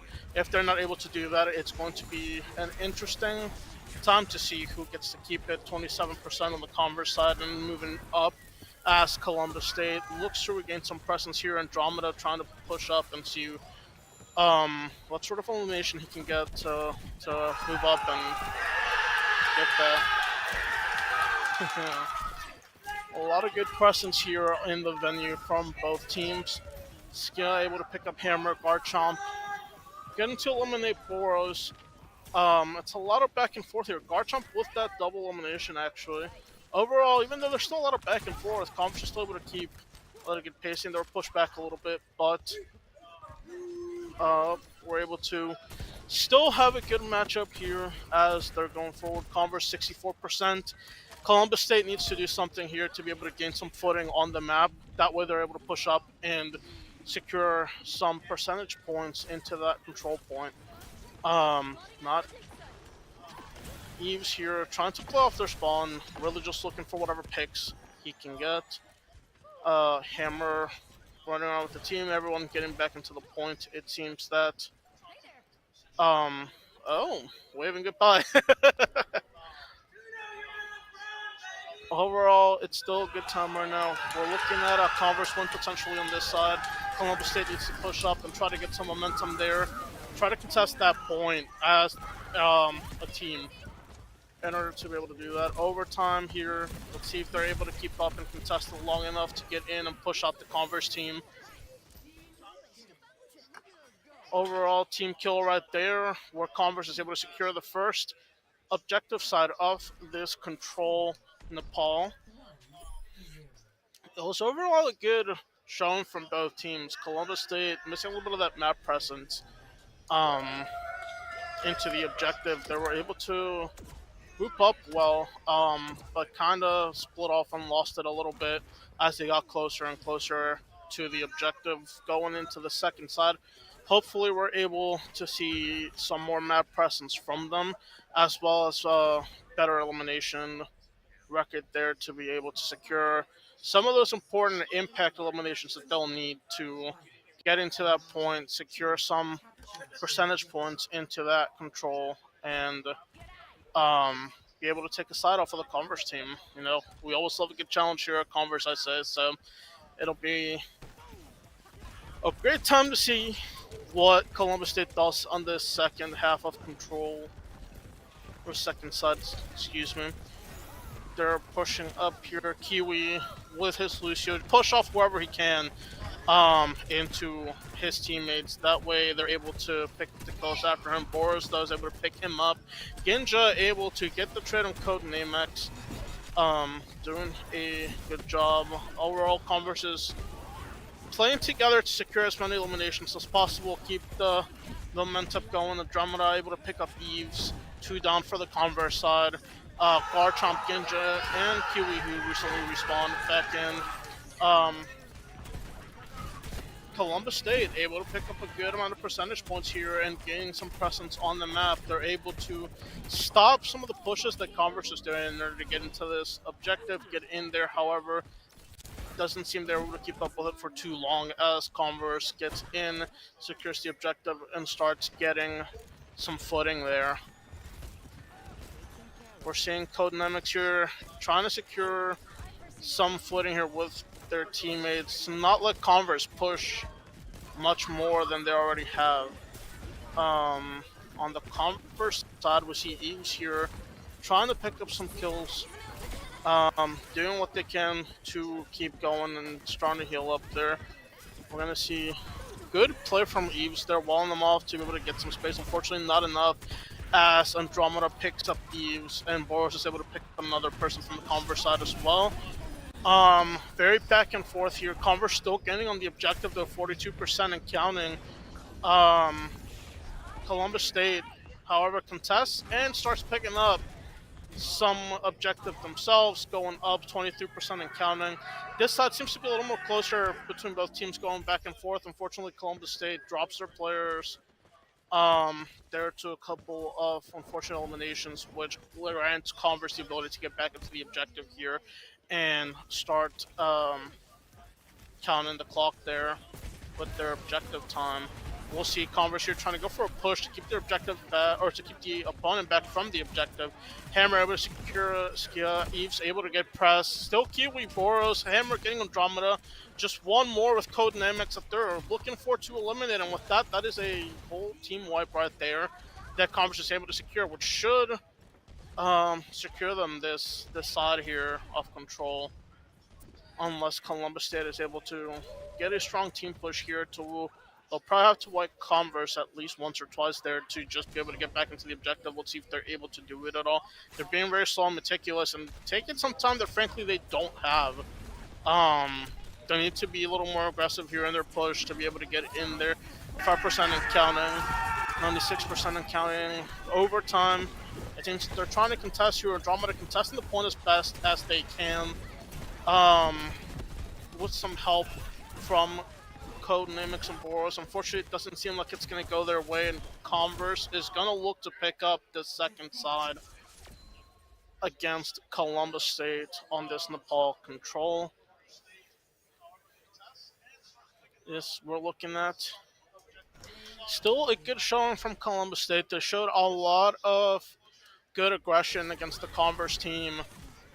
Especially in the second side where they're able to find better footing as a team to be able to push together, group up, and get the eliminations they needed to keep Converse off for a little while there. Unfortunately, it does not seem like it was enough as Converse picks up that first map win. Nepal control. From there, we're looking at going to game 2 hybrid, where Columbus State will get to pick the map that they go into. It's going to be interesting to see what happens there. Converse really looking to capitalize on their aggression in order to keep the objective or to keep the opponent off of the objective. It works out there. We're looking at getting King's Row going for this hybrid match, which should definitely be interesting. King's Row is hit or miss when it comes to how players like it or don't like it, but nonetheless, it should be an interesting match if Columbus State is able to find that aggression again. Then they'll be able to really help them. Venue's going absolutely wild here as we have good Rocket League going next to me here. Converse will be starting on defense, I'm being told, for this next King's Row match. Players are getting into lobby and loading up into the lobby. So we're going fast, we're going great, we're doing good, and it will be a good, great, and very joyful match. Both teams having a great showing here at the Peach Belt Championships quarterfinals. It's a good time. Thank you for everyone who's tuning in. Thank you for everyone who showed up to the event. We're looking forward to seeing everyone tomorrow with some of the matchups that are scheduled. It's going to be some good games tomorrow. Personally speaking, from the Converse side of things, we're looking at taking it all and coming in as a second seed. We're going to have a great time getting up into that finals and It should be great. It should be good. You have to get over these hurdles. First one being Columbus State, of course, who has had this very strong show, and we are loading into this hybrid Kings Row. Then, lots of great picks here from people. Very similar hero picks to what we saw on that last map. As these players get ready to get started with the second map of their quarterfinals for the Peach Belt Championship. Here we have Hammer looking for any early picks that he can get here. With his snipe, we'll see if he's able to secure any of those. Those would be huge, especially as they're trying to defend here. It's important that they get these picks very early on, keep pushing into the opponent's spawn. On the flip side of that, Columbus State needs to hope to actually show some aggression here, get the eliminations. They need to push up forward, get at the objective. As of right now, it looks like very even back and forth from both sides. No one's really gaining, no one's really losing here. Just seems very even as both teams are trying to find their footing. It seems as though Converse is able to get a good number of eliminations of Columbus State, though, which definitely helped them out. Rocket League having a very loud showing in this venue. Team's very passionate here as they're watching their schools compete for these conference championships. Let's see here, Ginja trying to find somebody as he's trying to heal up. Hammer with the sniper picks, getting one on code and name match, getting two right there, I think. Nope, he still just got the one. Oh, Hammer getting Boros there, trying to find a third. Can he find the third? That's really the better question right now, as the team seems to just be keeping that aggression. Converse keeping aggression on Columbus State to not let them push up whatsoever. There are under 2 minutes and 30 seconds remaining. Converse having to keep this aggression to defend the objective. Columbus State trying to sneak around to see if they're able to find some footing here. King Shro having a lot of nooks and crannies that they can really get through. So there are multiple lanes that they can try to find to push out. However, Converse seems to find them and get the team kill, team wipe, to keep them at bay. Converse is not letting Columbus State push out of that one. Columbus State needs to be able to find some eliminations here to get some room to push out. Unfortunately, with Converse having such strong presence and pressure, we don't know if that's possible. Hammer with the 2 pick right there on Skia and Press, trying to find a third there in Code Namex, which he's able to find. Eves picks up Andromeda. Garchomp finishes it out with Boros, where Boros was able to find Hammer. Columbus State here struggling to find some footing on the aggression. Converse is just on them, watching them. Hawkeyes, it's a tough matchup here for them, as Converse are very aggressive and elimination heavy team. They're trying to play up as much as possible to be able to find these kills. Andromeda picks up Garchomp, Press picking up Ginja's.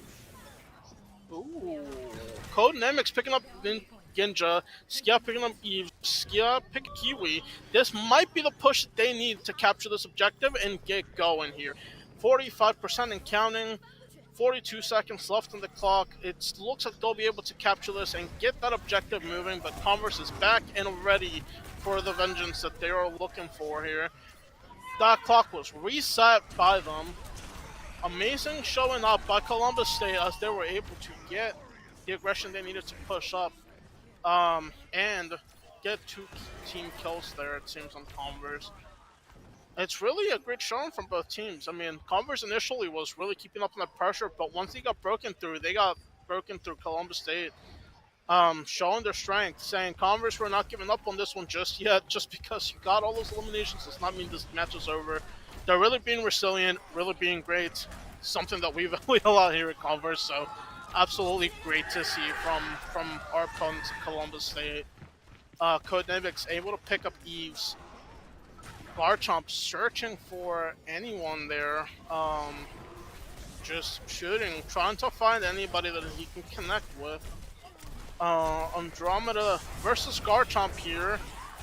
where he's able to pick that up. Still Kiwi picks up press, but Andromeda picking up a 3-piece on Ginja, Hammer, and Garchomp. Strong showing. Great stuff from Columbus State as they're pushing up on this objective. Converse needs to find those eliminations that they were finding earlier. They need to play as a team, group up, um, figure out their communication, and really get that going.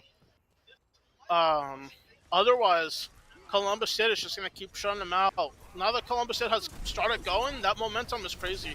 Converse needs to find some type of way to shut down that momentum, and this might just be it. They're going back and forth. Codenamics picking up Eves. Boris picking up 2. Andromeda picking up Stoke. The only player in the Converse remaining is Ginja, who's taking damage and gets eliminated. Another team kill on the Columbus State side. Very strong showing from them, as they have picked up 2 ticks on the payload, looking for this third one here. Garchomp pushing up, trying to get some information for their team. It seems the team here is trying to find some footing on getting some elimination. Eves and Hammer are able to pick up 2 together. Hammer picks up another one on Andromeda. 3 down for Columbus State. Skia have health. Codenamics trying to find some picks and just stay alive. Converse able to shut down the Columbus State push, which was very much needed with 2 ticks up on the map, 1 more remaining, so that they were able to win their side. Converse here needs to pick them off again, needs to push back on them, make sure that that objective does not get pushed up on. Garchomp pushing off somebody from the map, still Kiwi getting Andromeda. Boros picking up Hammer, Boros picking up Eves, Boros picking up Garchomp. Ginja shutting that down though. 2 up on the Converse side, 4 up on the Columbus State side. This is going to be interesting as to how Converse is able to react to keep this going. They're trying to shut down that momentum that Columbus State has, but Columbus State still pushing that objective forward and not planning to stop anytime soon. They might be able to pick up this win here, which is a very much needed win against Converse to stay alive in this series. Amazing showing from both teams here. Converse having a great early start to the game. Unfortunately, they're able to get back up with it, as now they're fighting for this objective. Converse able to get some footing there to keep on there.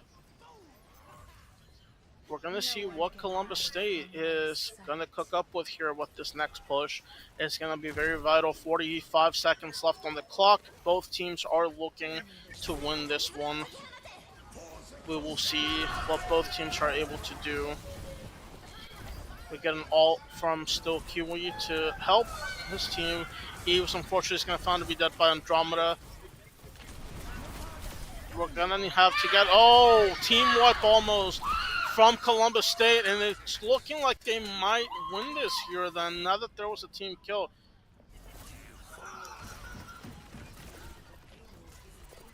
Let's see what happens here. Both teams pushing up, trying to contest whatever they can. This payload is contested as this last tick is about to go off on the Columbus State side. 3 players down for Columbus State. Converse saying, no, we're here and we're here to get this objective. 1-1 complete. Great job from Columbus State, as they really had a good showing there to help the team secure 2 ticks on the objective. 64.91 meters on what they were able to push up on. Not able to secure that third one. Now that Converse is looking for some revenge here as they go onto the attacking side. Columbus State showed great aggression there. They were able to play methodically to get those kills that they needed in order to push that objective up. It's going to be interesting to see how Converse answers to that, and whether they're able to show them a similar thing, or if Converse has something else in stock to secure the necessary wins that they need to win this map against Columbus State. Strong showing from both teams. Converse showing amazing aggression on map 1, but it doesn't seem like it's enough on this map 2 to keep them with a surefire win like how they had previously. So, heading into this second side here of Hybrid.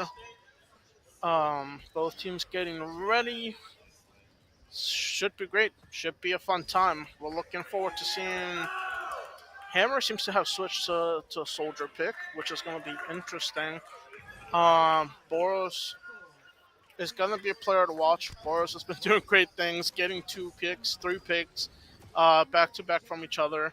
So we're going to see how some of these players answer back and forth to each other here. Maywell up from the Columbus State side from Skia. Um, we're going to see some aggression from both teams right now as Eves is trying to find some picks there, getting the health down of his opponents. However, Eves is found by Codename X and eliminated. Still Kiwi able to revive Eves. Hammer getting the pick on Press. Eves getting the pick on Codename X. Eves getting Boros. That is 4 down for the Columbus State side, and this will lead to a Converse capture here.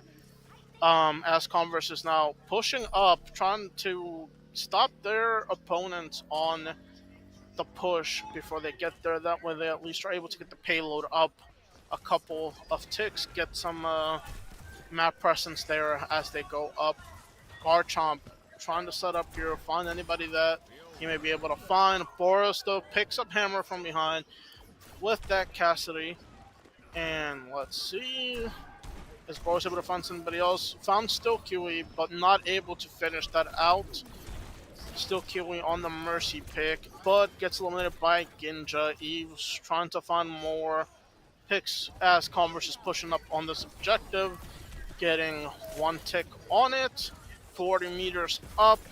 They're pushing up very convincingly and aggressively, where Columbus State needs to stop this aggression from Converse if they hope to stay alive. That way, if they're able to at least get a team kill here, they're able to not only stop the push from Converse, but they're also able to set up and um, expect that second push, be able to stop them in their tracks before they even get to the payload. So both teams playing very strategically, very methodically, and trying to get these picks, trying to get the aggression going. Whether they're trying to get to the objective or not remains to be seen, depending on how it is that they play. Still Kiwi revives Garchomp as he was eliminated by Andromeda, but falls to Press. Eve's able to pick up Golden Amex. Genja picking up Boros, Garchomp picking up Press. Garchomp also picking up the main Skia, and Andromeda is the last person left on the Columbus State side, but should be eliminated here by Garchomp as there's a team kill that happens on the Converse side. And now Converse able to push up to that second tick and looking for that very last one here. Columbus State was not able to finish it on their side of things, getting to 64.91 meters. If Commerce is able to secure a higher distance or overall just capture the payload into that third objective, they will secure this map. Columbus State will be doing everything in their power to stop that push. Let's see here as Eves is able to pick up Andromeda, Hammer picks up Press, Eves picks up Code and Amex. It's looking like another team kill on Columbus State by the hands of Converse here, as Skill does not have that much health left and just stays back to regenerate, picks up Mercy. Let's see how this changes, as there are some changes in Hero here, mid-map, to see how Columbus State is able to answer to Converse. Converse getting to 63.44 meters, getting very close to capturing that last tick that they need to secure this map from Columbus. Garchomp picking up Boros there. Some very strong eliminations from Garchomp getting to 64.3, and Converse able to secure the win, capturing that last objective. A very strong showing from both teams. Columbus State absolutely picking it up the second map and almost taking it away from Converse. Hammer's Widowmaker, though, that was a very strong showing from Hammer in that first half. Like I said, very early on into this map, there was a lot of strong kills from Hammers on that sniper with Widowmaker that was able to help them secure that early aggression. Um, Great showing from both teams, as I mentioned, though. Both teams on the aggression, both teams really showing up. It's a good crowd here at the Peach Belt Championships at the Florence Esports Festival. Both teams now looking forward to this third map. Is Columbus State going to be able to stop this, or is Converse going to go up to secure this 3-0 win? This is a best of 5, so we're looking at going towards this. third map, personally speaking, I hope Converse wins it, but also to remain objective and fair, though, going to a fourth or even a fifth map would make it for a very entertaining time here at this quarterfinals. Converse University versus Columbus State University. Both esports teams absolutely strong. Overwatch is showing things on both sides for both of these teams. The next map that we are heading into is Colosseum. That is in going push. Yeah, push Colosseum. Um, gonna be a great time, honestly. I think this is one of Converse's good maps as well. So we'll see what happens. Garchomp, Eves, Hammer, Ginja, still Kiwi, having an amazingly good showing at this Peach Belt Championship quarterfinals. CVU 2-0 up against Columbus State. The winner of this match gets to go to the semifinals versus Center, which should also be a great match tomorrow.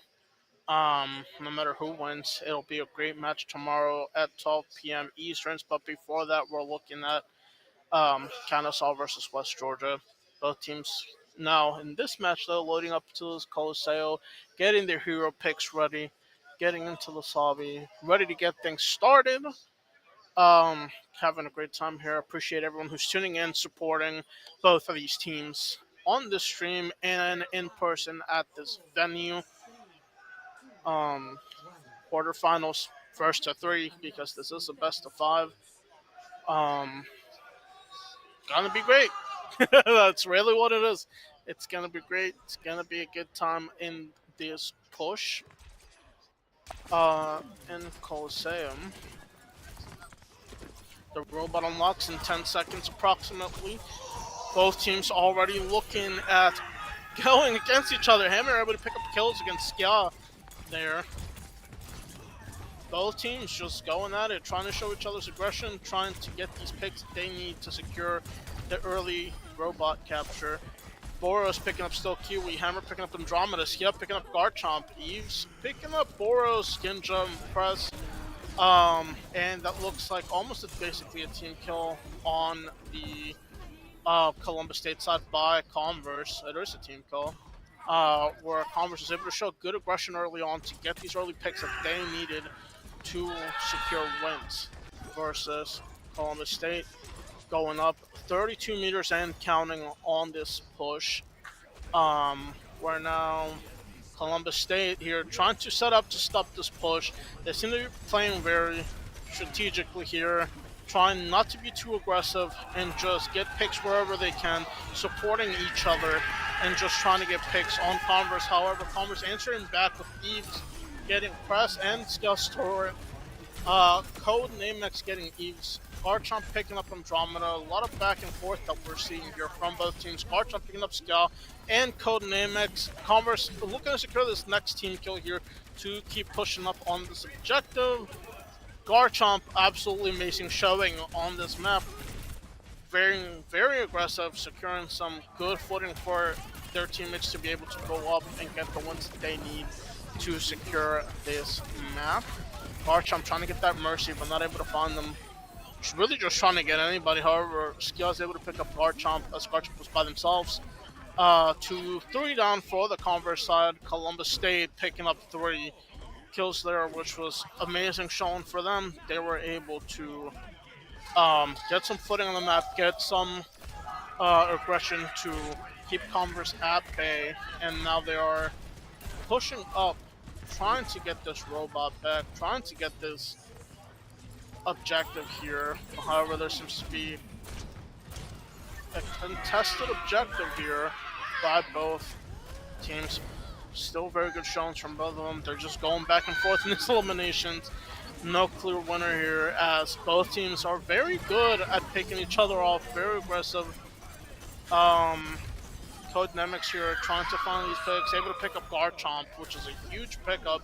Garchomp has been the key player for Converse this map, getting a lot of the eliminations that were needed to able to push on the objective. And now we see Columbus State says it's our turn to push this robot out. As they show their aggression on this map, see how far they're able to push this robot up on this map. Genja here trying to help his team find anybody and anybody. Both teams picking up information on each other. Garchomp picking up Andromeda. Garchomp starting on with these eliminations. Code Namex down by Garchomp. Boros picking up Hammer. Garchomp picking up Press. That's 3 for Garchomp. Skia picking up Eve's picking up Skia's turret. Both teams doing a great job, really, to just be able to push this forward. Converse able to get the road back on their side. However, Columbus State now answering back with what they need to do to be able to keep going on the objective. Boris here pushing up, trying to secure some eliminations here for the Columbus State side. Garchomp able to pick up Press, which is their support. That is not a good thing for Columbus as they lose their support for a little bit here. 3 down for the Columbus State side.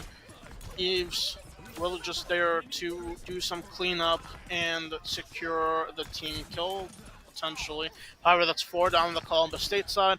So Converse is going to be pushing that robot up, getting objectives. There's the final piece, that 5th piece that Eves was searching for now. Andromeda pushing up here. Garchomp able to secure a pick on Press again. Garchomp seems very methodical and picking up the support, and then from there getting whatever eliminations they can get to stop the push from the opposing side. Converse here putting on some distance on that robot though, going 110 meters and counting up as they get into this. Oh, what are we gonna see here? Hammer trying to find the pick on the Mercy. Anyone just trying to find this pick on this Mercy. However, not able to. Boros about to fall down to Garchomp. Eves picking up the turret, the Torp turret. Oh, there's the Mercy picked off by Eves. Hammer to pick up Andromeda. Eves picking up Skia. Codenamics fighting back against Eves, but Hammer says, nope, you are not. And with that, Converse picks or wins this. Great showing from both teams as they went back and forth. The really close games from Columbus State. That was absolutely amazing to watch. Hammer still picking up these very great kills on the snipes. Great showing from both teams. Columbus State showing a lot of good aggression on these maps. Converse able to answer back though. Map 2 was looking definitely a little pushy there. I thought for a second Columbus State had that, but still to be said, Columbus State did great. Great showing from both teams. Tomorrow, we are looking for the top 4 matchups. So at 10 a.m., you have Kennesaw versus West Georgia. At 12 p.m. noon Eastern, these are all Eastern times, by the way, you have Center versus Converse. 2 p.m., you have the Champions Divisions, which is Division B, their finals, which is USC Aiken versus Centers. And then finally at 4 p.m., you have the Division A championship match. Absolutely good games to all the teams that made it out today and competed today. Shout out to all of our everyone that's watching. Thank you so much for being here today. I am Hades or Jorge. Thank you so much for watching. Just really appreciate everyone, and I hope everyone has a good night. See you guys tomorrow.